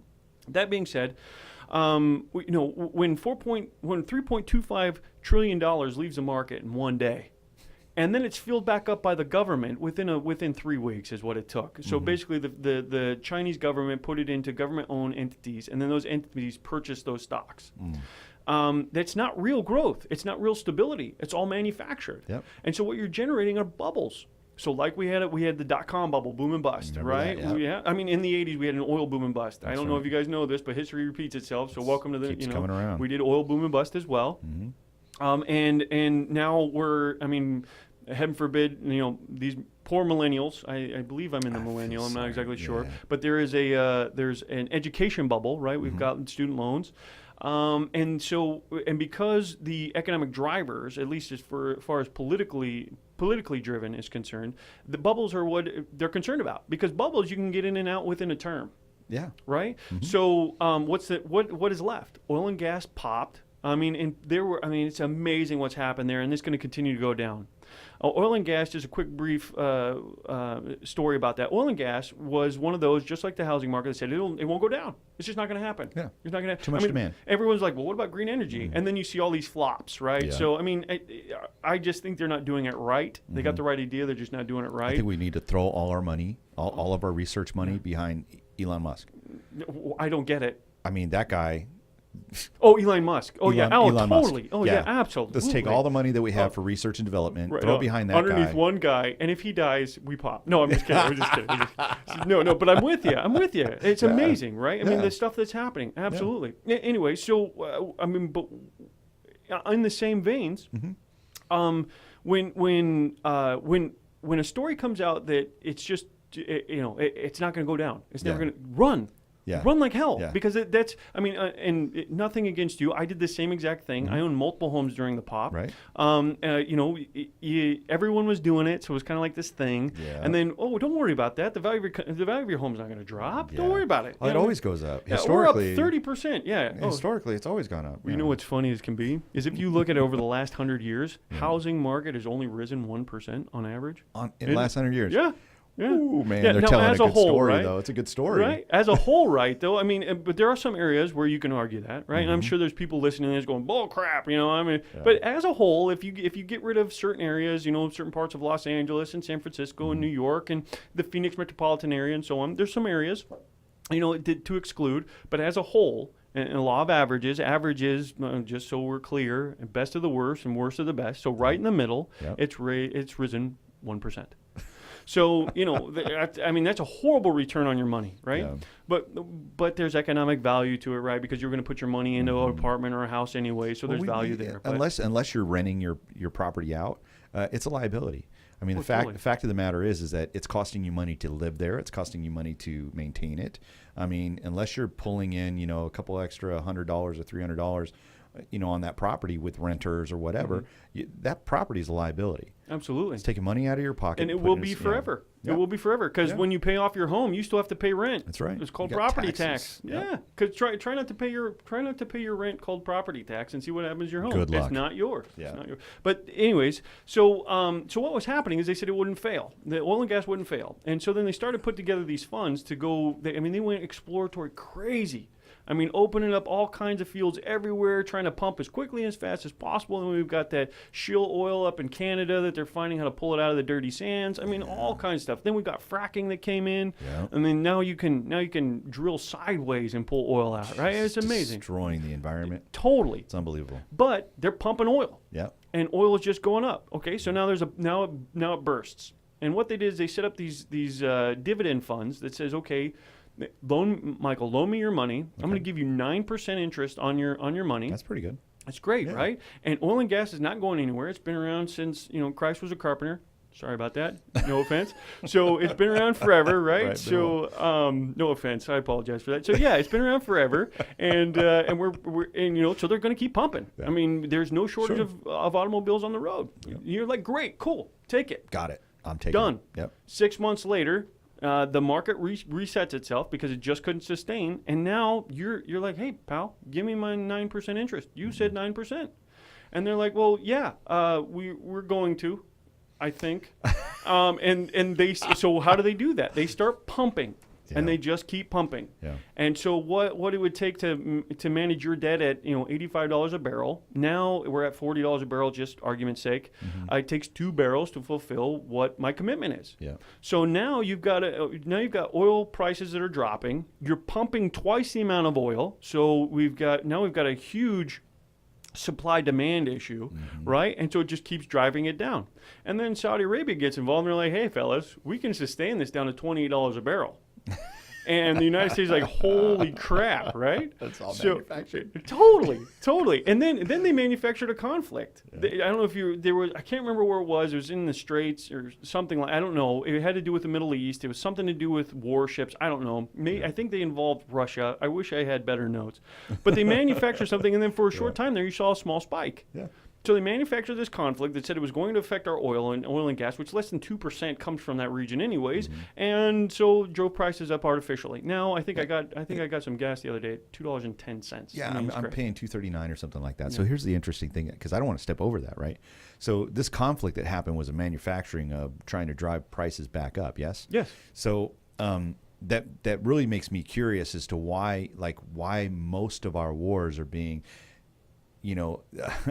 implemented out in the Middle East. And here's the other thing: we only pull 2%. Is that what you said? 2% of our oil comes from the Middle East? Yeah. Was it 2 to 3%? I believe something like that. Yeah, we're actually the number one producer now for our own oil. Most of our oil comes from Canada and Mexico. Even though we are pulling it out of the dirty sands. What about Venezuela? I'm not exactly sure about that. I think we're getting some of our oil from them as well, even though we're not in good politically with the leadership there. Yeah, but it's leverage opportunity, That's right? unbelievable. We as a society we need fuel. I Yeah. mean, why are we going to war in the Middle East when we're only getting 2 to 3% of our oil from them in the first place? Unfortunately, we painted Muslims we painted Middle East as Muslims, and then Right. Muslims have this F-word connotation to them. So anytime there's some sort of conflict, the Middle East is up in arms again. I mean, ISIS is a problem, right? Let's not discount that, right? That's a huge issue, right? But I mean, some of my best friends are Muslims, and they're great people, and we keep bundling them together, and then you have every guy sitting in their basement with a aluminum foil hat on and a CB radio saying, "Let's get them." If they're so goddamn connected, why aren't they doing much more work here in the States? I mean, Jesus Christ, how hard would it be to put in a cell here?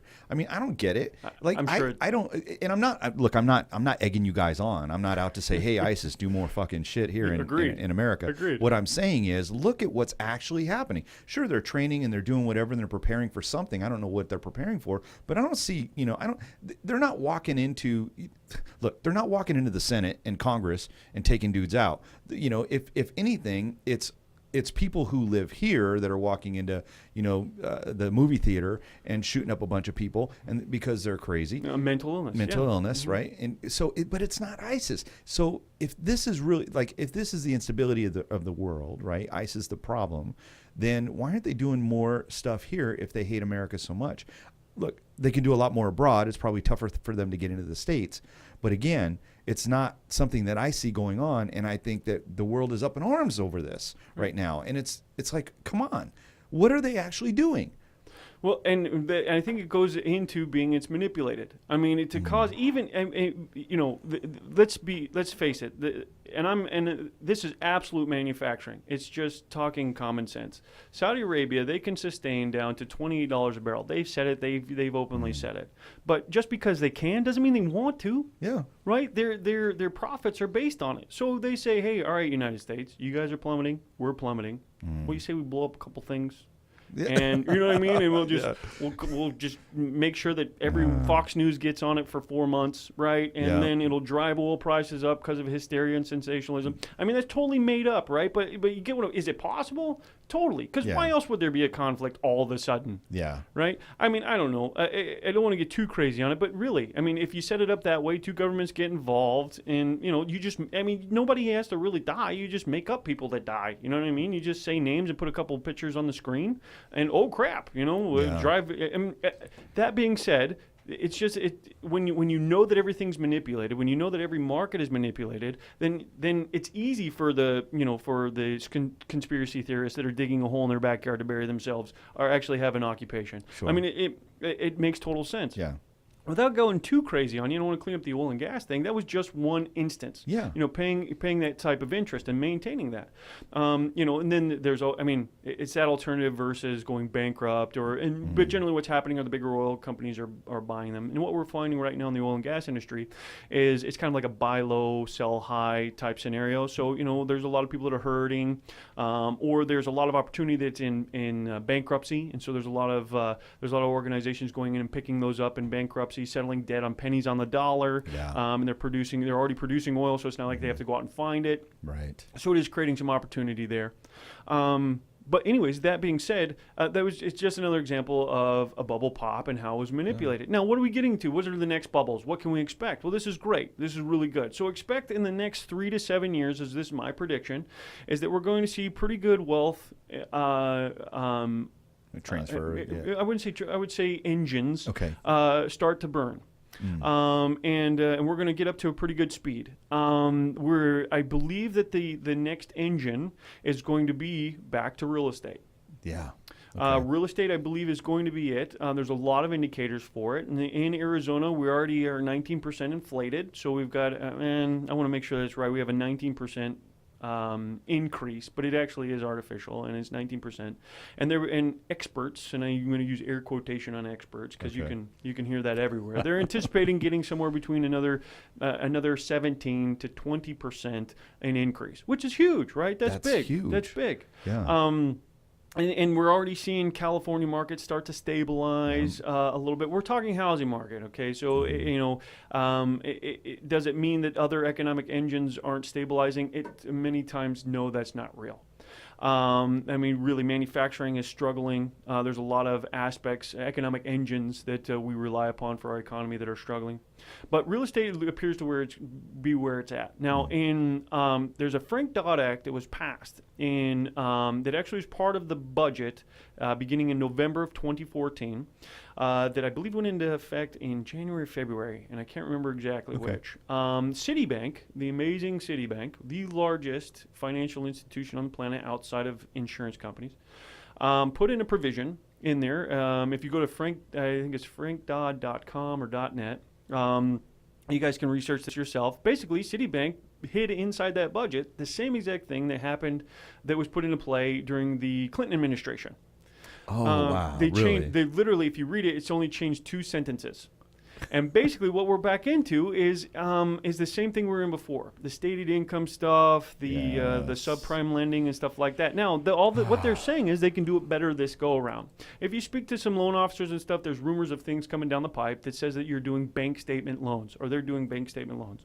What that is basically stated income again. Mm-hmm. It just looks different. Yeah. So now you have something that's proven, it's in your bank account, you average balance is, let's say, $10,000 is in there, and based on whatever criteria you afford this certain home, which is great. That's great for us self-employed. That's amazing. It's really good. The problem is that when you try to make it available to a small window of individuals, or make it easier for us that are self-employed or the business owners that, you cash flow really well, but your profits are small, and you do that on purpose, right? Yeah. Keeping your taxes down. Your profits are a little smaller.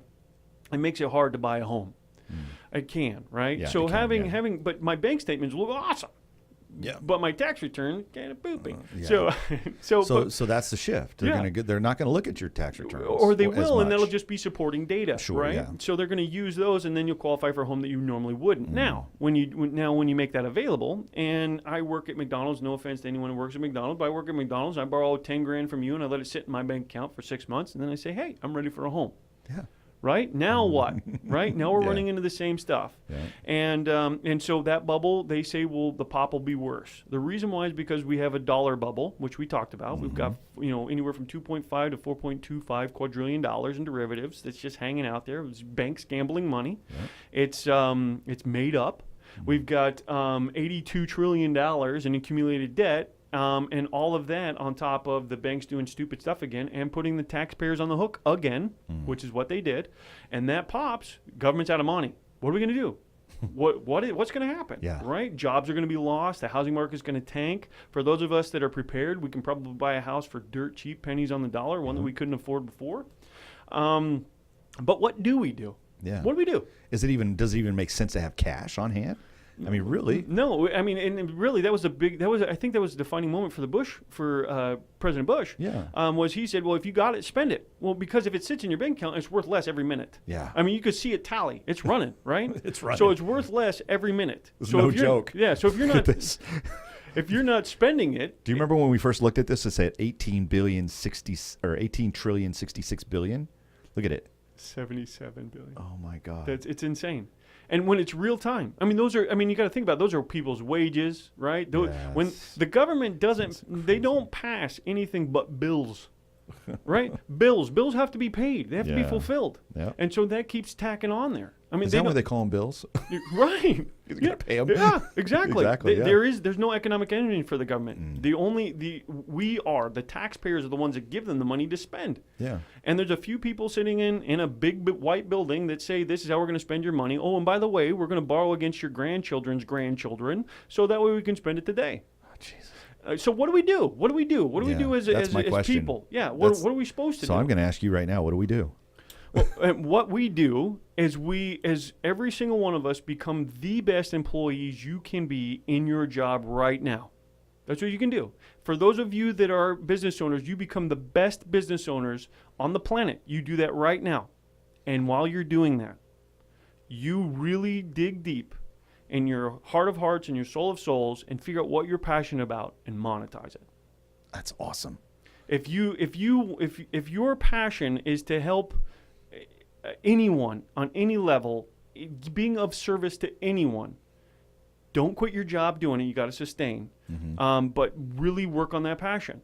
No one else really but it takes a decision. It really takes a decision. No one just falls into it. I mean, sometimes you do, right? I mean, Yeah. but we can get away with that. We can get away from that. People don't.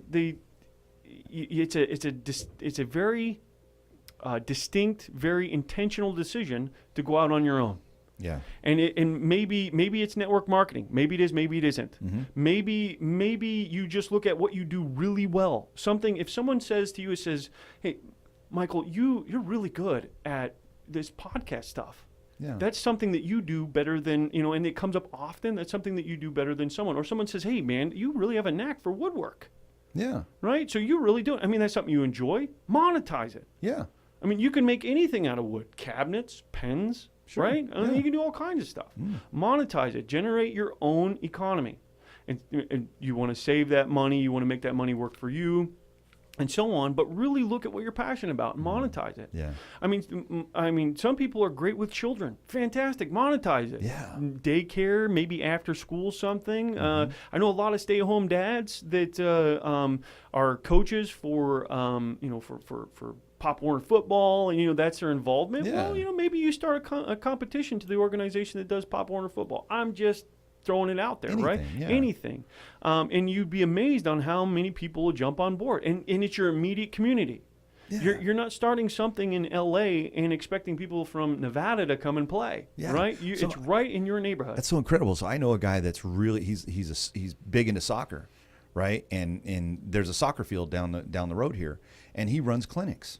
He actually runs clinics for the kids in the neighborhood, and he charges like $50 a clinic. Yeah. He's got 10 kids that show up, made $500, teaches them a lot of really great specific moves and things that they need to do, and gives them a mentality like how to be successful. Guy's amazing, and he's connected through everything, and he's a stay-at-home dad. Right, and people notice that. People care. I mean, if you just tinker, so if you buy a crappy car on Craigslist and you throw a couple parts on it, don't cost you too much, and you make it run and sell it on the street corner, you're an entrepreneur. Then boom, there it is. There it is. You've just generated your own small economy. You provided a service or a product, which is that vehicle, to someone who is in need, and they saw the value in it and gave you the money. So great. That's what needs to happen. Don't quit your day job just yet. Right. Build up your company, get it done. Unless you're ready. If you're ready, jump. Yeah. So, and the next level would be to take that from being a self-employed person who's been working, like the soccer guy, to then monetizing it in a different way where you start to really become a business owner. You move from self-employed to be, and then, you're the guy to talk to about that. Absolutely. So, for instance, on this guy that is running his clinics, that you go down to the high school, grab a couple, teenage soccer players down at the high school and say, hey, you want to volunteer some time? Let's get some good time in. You'll be working with me. I'm pretty awesome, pretty amazing. I'll work with you too, and they'll run the clinics for you. People just want to be a part of something. Now, that's not long-term sustainable, but it's a great way to go from self-employed to business, right? I mean, and really, and then who knows? Maybe they're fantastic. Maybe they run your clinic for you, and you pay them to do it. Yeah. Charge $50 and pay them $25. Whatever it Whatever looks it like. takes, yeah. And those kids are going to love it. I mean, that's more than they're going to make at a fast food restaurant. Sure. So. And what about the leverage part of that? So let's talk about the leverage part of it. Let's say he's targeting multiple neighborhoods, and he's got kids that are in those neighborhoods that are known, and they go out there and they're doing the work. Would he be able to then at that point have a manager step in and manage all that, so he could still be the business owner? Absolutely. And I mean, kids these days grow up faster than ever. Yeah. And so you can have, a senior in high school that is so with it, and his passion is soccer. He's going to go on to college and play soccer. He's going to be amazing. And say, hey, run this. Yeah. And pay him well to do it in the summertime, whatever, and give you, it's a Band-Aid. You're leveraging, right? So it's only a Band-Aid to get you where you need to go. Yeah. Then he gets you through a summer. You got enough capital. Now you can pay a manager. Absolutely. Now you can pay someone part-time. Maybe it's a family member you pay part-time to manage it. Maybe it's a friend, or maybe it's someone that isn't related to you at all that is just, came referred through your community. Go on to Craigslist, man, and there are tons of MBAs out there that are working for nothing. You could pay them $25, $30 an hour. You could afford to do that. Absolutely. I mean, and have them run that. Especially if you're spending, if you're doing, $50 a person and there's 100 people showing up, you can, 50% profit margin is huge. And that's gigantic. Right? I just put that in perspective. A manufacturing company gets 6 to 8%. Jeez, so you could sell $100 million worth of goods and you're only making 6 to 8%. You can make $1,000 in a weekend and your profit's 50%, $500. That's a good 2 days. Good. That's a good 2 days. So bad. And really that's really what you need to do. And I would start there. Really look at what you're passionate about. Look at what drives you. What fulfills you. Yeah. And then look to monetize it. And a lot of people, I'm sure they're like, well, that's easy for you to say. Well, yeah, it is. But it's also easy for you to do. Yeah. Because if you're already doing it, it doesn't take nothing more than just a few extra steps to post it on Craigslist or put that car on the corner or to, talk to your community, talk to mom, talk to dad, talk to sisters, cousin, brothers, friends down the road, a neighbor you haven't talked to. In Arizona, it's a little different. I travel a lot, and back east, they don't have fences in the backyard. As a matter of fact, when you go over to your friend's house, you go through the back door. Yeah. Right, which was crazy to me. Yeah. Like, what? You guys don't have 6-foot walls? I mean, in Arizona, we've got 6-foot brick walls, and you don't know your neighbor. That's it. I deemed it the brick wall effect. It's just there's 6 feet between you, and it's so doggone hot you don't want to lean on that thing.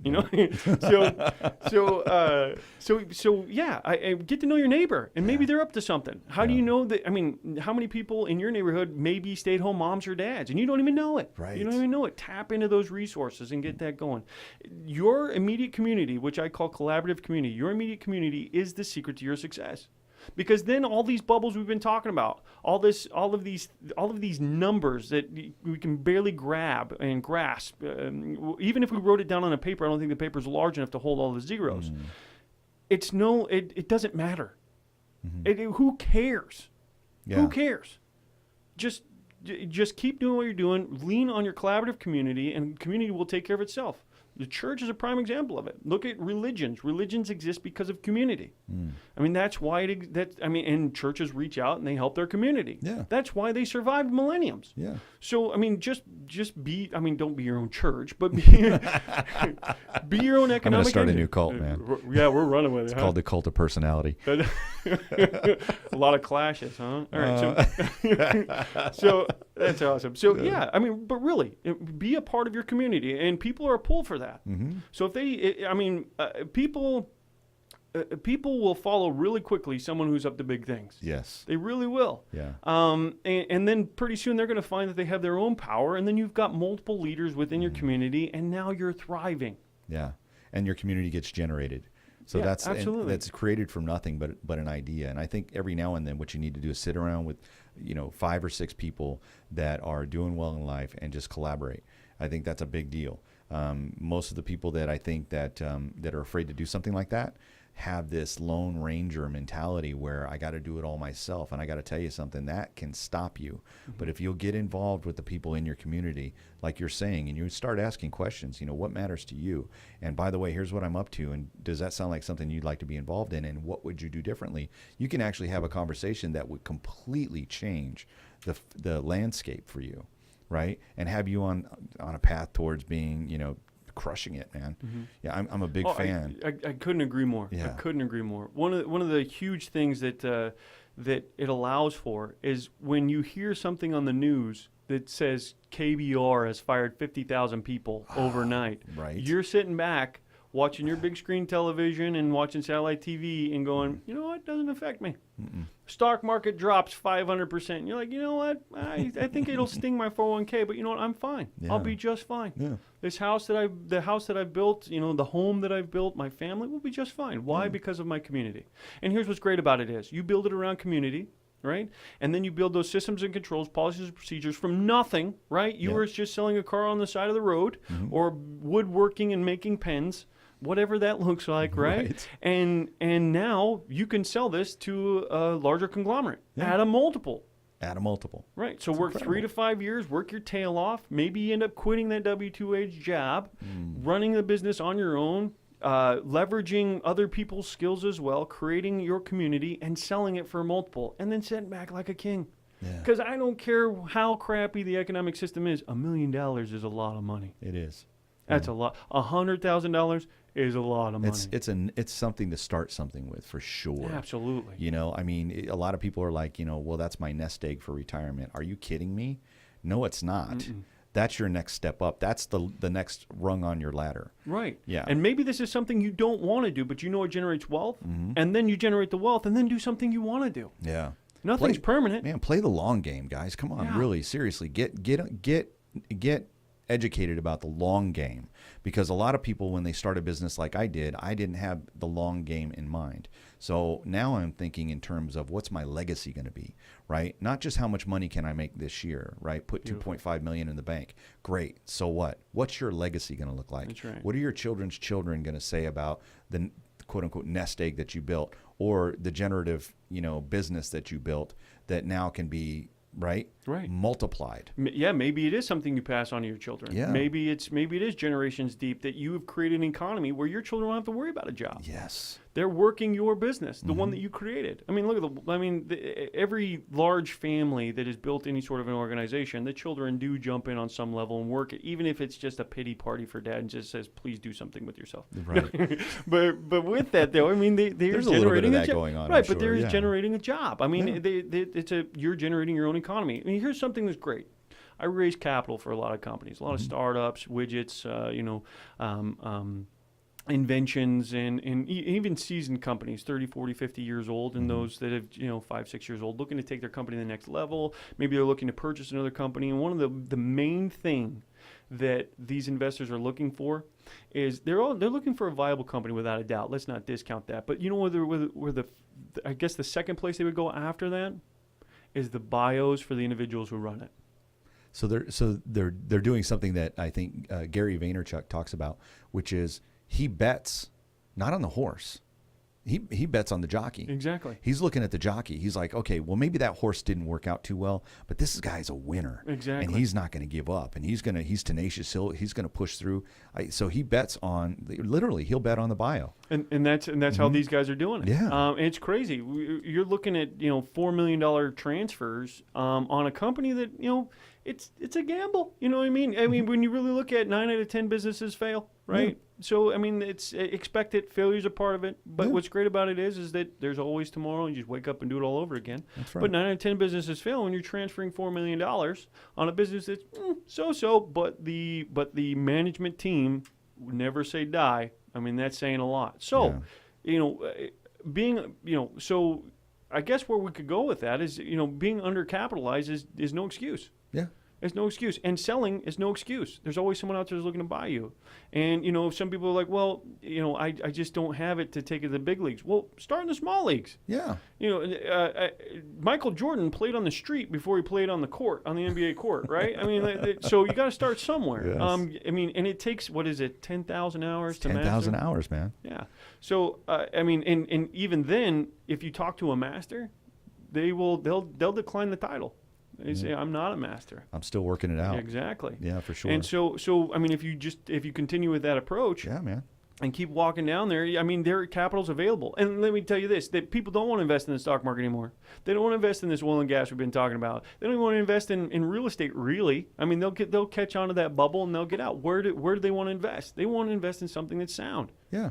They want to invest in companies. They want to invest in entrepreneurs is where it's at. Yeah. And they don't. But they don't want to invest Shark Tank on TV. That's the whole point behind Shark Tank. Exactly. These guys are like, you know what? I've spent my money. It's Mark especially. I forget his last name, but he owns the, what do you call it? He's a TV personality too as well, right? Yeah. I forget his name, but he's awesome. Mark Cuban. I love good job. that guy. Smart guy, man. And he talks about. He says, you know what? I would rather spend money on a business that's iffy. That's got, because he can come in with his expertise and say, listen, I'm going to lend you a hand here. Not only am I going to help you with the money, angel investing $100,000 or $25,000 even, right? But they could take that company. Imagine being able to do that and take $25,000 of that person's capital, right? That they come in and angel invest with you and turn it into $40 million. Now that's been done. That's a real story. It's huge. Yeah. Yeah. And a great example too. Mark Cuban's amazing. And really what you have to understand is he's an amazing individual. Don't get me wrong. Yeah. But what makes him even more spectacular is his community. Because when Mark says, I'm doing something, there are thousands of people behind him going, what's Mark up to? Yeah, exactly. How can I help? How do I? Because they know that their community is going to be supported and they're going to make money off of it too. So it all comes back to community. He's just a leader in that community, right? So, but finding that capital is a lot easier than you think. And so you have no excuses. Yeah. There are no more excuses. Jobs are over. Yeah. Your job does not exist in tomorrow. It doesn't exist in 2 years. Really. I mean, I know we're talking a little out there, but really, I mean, if someone hiccups wrong in the management and profits aren't where they're at, jobs go. I'm not kidding. There's a company right now that I know of that I was consulting for, and while I was consulting for them, they got hit by the FTC. And guess what? 5 years ago, they had some practices that were they were suspicious. They were, they're under scrutiny, right? Today, they're now in the midst of a major court battle to, I guess, defend their position 5 years ago. Oh, and by the way, our practices have changed, but that could cost them the company. You just don't know. And I know a lot of the guys that work there. It's a technology company. I'm not going to say it, but it's a technology company. And those guys are looking at me going, what do I do? And I'm like, you know what? You should probably talk to Don, because not only are you absolutely right, I've actually heard this being said the same way by Richard Branson. Find your passion, monetize it. He actually says it in his book, Virgin Stripped Bare. Yeah. Great book. And this is exactly what he says. The very first chapter. Guys, if you're not listening right now to Don, you should be, because it's coming from him and, some pretty people that really know what's going on in the industry.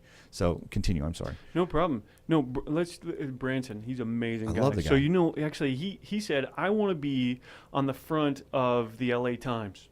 I think it was the LA Times, or it was or another publication that happened in Los Angeles, a huge publication. And only in order to do that, it's hundreds of thousands of dollars, tens of thousands of dollars, something like that. He didn't have it when he was starting out. Right. So what he did is he bought a boat, and he put Virgin on the back of the boat, punched some holes in the front of the boat, and sank the front so the ass end of the boat sticking out of the water, and then helicopters are flying around going, "There's a boat sinking in the LA Harbor," whatever it is, right? Yeah. And he had full press. That's He had awesome, full press. dude. He got on every television This station, guy, local man. news. That's I mean, awesome. amazing, right? Yeah. But but that's it. That's what you need to do. Ingenuity. Get out. I mean, what did that cost him to get on the front of the whatever? And I forget the publications and on the local news. Yeah. In comparison to if you were to pay for it. Right. Get creative. Nobody got hurt, right? There was no one harmed, right? He had to pay to remove it, right? Because they figured out who it was, right? But so what? So what? No one was harmed. Awesome, man. So be the same thing, right? Yeah. And really, that's what it's all about. And that's where innovation comes from. Innovation doesn't come from sitting stagnant. It doesn't come from sitting on your couch watching TV and complaining about what's going on. It's about being part of the engine to move it forward. And the only way to do it is get rid of the job paradigm and move forward with entrepreneurship. Period. Yeah, absolutely. And then the other piece that you said was collaborate with your community. Huge. Right? Huge. Connect with them. Absolutely. Yeah. You can't do it alone. I mean, people go to church, right? But how often do you take the time, before or after, to talk to the person next to you, and just really get to know them? You know what I mean? You don't have to say, "Hey, what do you do for a living? Hey, do you want to invest in my business?" No, get to know them. Yeah. Be a friend first, and then ask some questions. Say, "Hey, look, I'm looking to make, I'm selling. I got a car for sale. Times are a little tough. I got a car for sale. I just put it together in my garage. You know anyone?" He's like, "Hey, my daughter, my sister, my cousin, my brother needs this car. Fantastic." Yeah. And then you could tell them, "Hey, look, I'm looking to spit out a car a month. Would you know anyone? Could you help me with that? Did you know anyone that'll do that? They'll do that for free. That's free advertisement." So. Another thing that I find that actually a lot of people don't take advantage of, and here's a little secret, is national publications. So being publicized or published in Reuters, Entrepreneurial Magazine, Forbes, Yahoo Finance, just to name a few. I mean, there's a ton more out there. Sure, yeah. To send out a press release on what you're up to.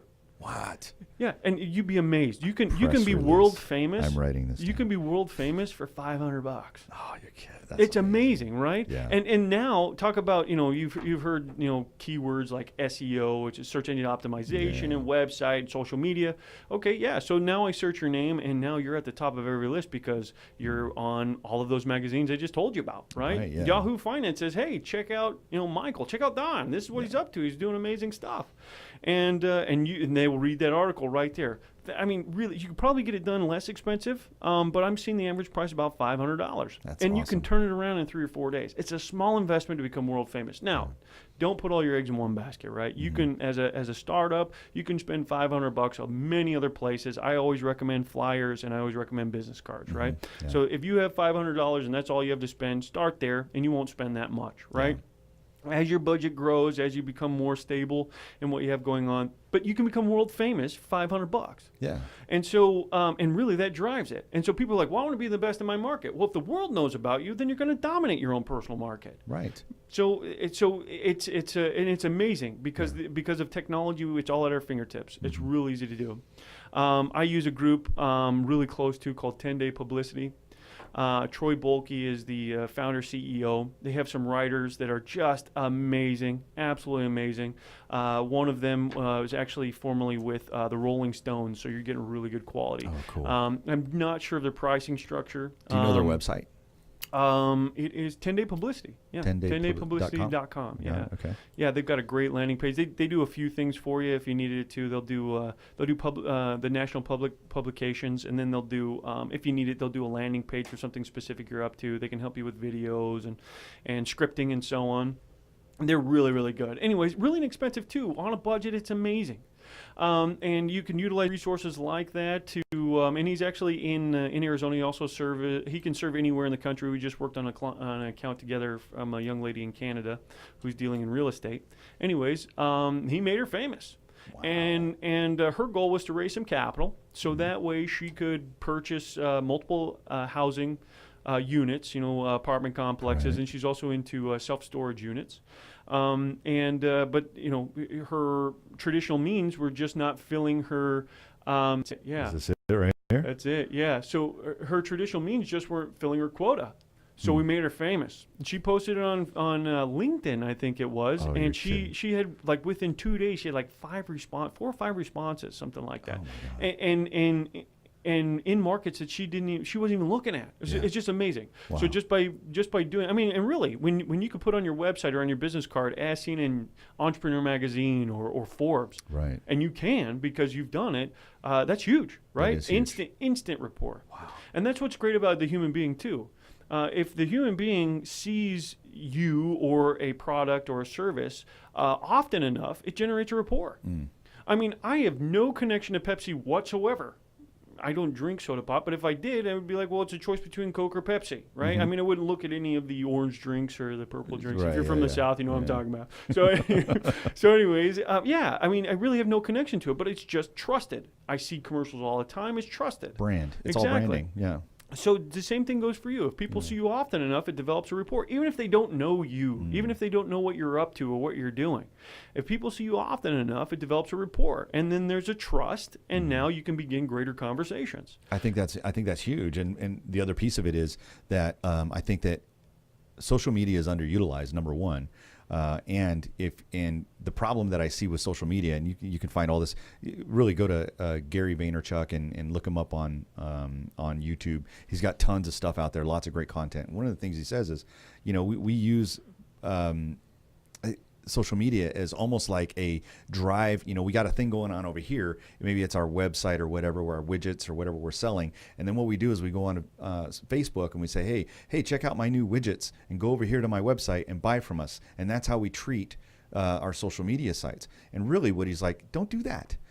Don't be so douchey, man. Right. If you're gonna be out there, give people content, give them good stuff, give them free stuff. Let them find you, right? But don't use it to drive traffic over to your website. He's like, post something nice about people, like family.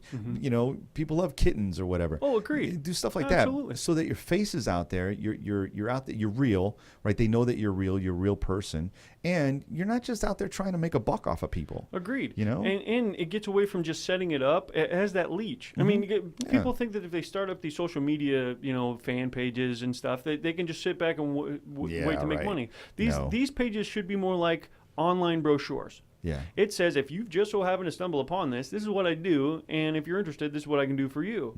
And all of the social media should point somewhere. Yes, so definitely. if people are big on web pages. I like landing pages. Yeah. Those are like it's like a rolling script. It gives enough information for what you're up to, and it just lets people know that you exist. And so you drive all your social media there. Then they see it. They know how to contact you, and you're going to generate from it. Yeah. I mean, don't underestimate social media, please. Yeah. I used to. I've been utilizing LinkedIn a lot.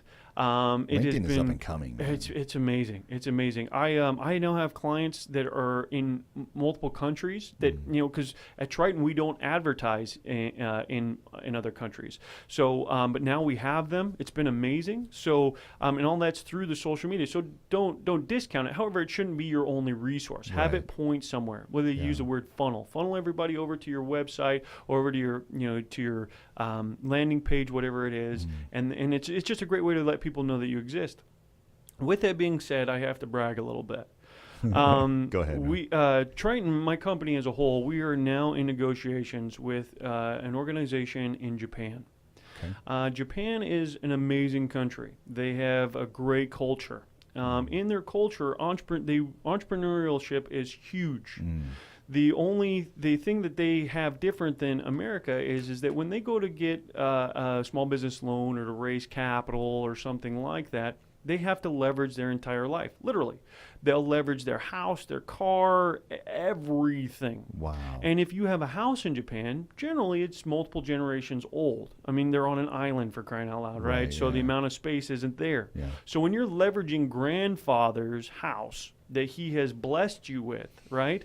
And you don't do well in business and you go belly up and they take it, you're not just losing your house of multiple generations in a business, you'll lose family members, right? Yeah. There's an honor code, right? So there's a Yes. lot of disgrace involved if you do fail. They're not as forgiving as they are in the United States. Yeah.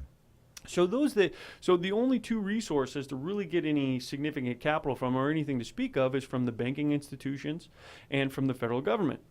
In Japan, that's just how it goes. Right. Well, Triton has teamed up with an organization. I can't reveal who just yet, but we'll definitely do a national public release. Yeah. And we've teamed up with an organization that we are bringing American investors, all qualified, minimum $30 million in liquid assets available to this group to be injected into Japan. Wow. We are the first ones in over 50 years to do something like this and actually have it approved. So probably now that we've made it famous on YouTube, we'll probably be under scrutiny here soon. But everything is legal. Everything is within range. It's just something that hasn't been done before. The reason why is because the banks and the federal government have such a hold on it. Plus, you're dealing with regulatory issues with the United States and then regulatory issues with Japan. Right. And we've been able to really work with a lot of amazing attorneys, a lot of great people to make sure that this goes through. Now, with that being said, Japan has been stagnant economically for almost 20 years, and which is a long time, given that they're very technologically advanced. They've got a lot of great things going on, but they've just been stagnant. And so having a better form or more accessible form of capital to be injected into these companies, who knows? Could we be part of the next Japanese revolution that just takes entrepreneurship in that country to the next level? Well, and if you just notice throughout this whole conversation, it's all about entrepreneurs. Getting capital to those entrepreneurs utilizing that capital to generate more. It's a force multiplier. Yeah. Absolutely. That's fantastic. And the name of your company is Triton? Triton Business Advisors. Okay. That's correct. And how would I get in touch with you? Our website's number 4, Triton.com, Triton.com. On there is just like an online brochure as well. My email address is don@Triton, B as in boy, A as in alpha.com, don@TritonBA.com. I get to my emails within about 24 to 48 hours, so if I get a big influx of questions, just know you're in the queue, I'll get to you. I do answer all my emails myself. So I don't have an assistant to answer them. I am in control of all of my media. Everything that is posted on LinkedIn or through our social media resources, I'm the one that writes it, and then we just have someone smarter than me to make sure I cross all the T's. Spell everything correctly. Yeah, I have that problem. Yeah, cross all the I's and dot all the T's and commas, and you get it. No, anyway, so I'm the same way. Yeah, and it's great, right? Yeah. I am the subject expert without a doubt. We do have a collaborative, plenty of collaborative individuals. So if I don't have the answer, I can definitely get it. We've got 52 advisors in the Phoenix metropolitan area, and about another 46 or 47 nationwide that we can call upon at any given time, depending upon what state you're in.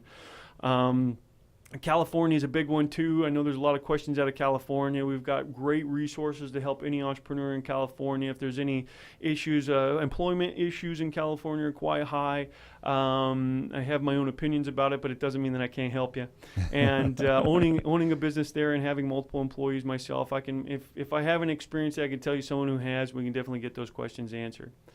And really, that's what we're here for. We're here to support the entrepreneur, support small business, and get them off the ground. If you need capital, reach out. Yeah. It doesn't hurt to reach out. It doesn't cost you anything to reach out, and education is always free. Everything that we offer, you can find on the internet. You can. If you've got 8 hours, you can search for it. You can just give me a call, and I'll tell you. Yeah. So that's basically how we work it. That's fantastic, Don. I really appreciate having you on the Edge podcast, and this has been a very enlightening podcast for me.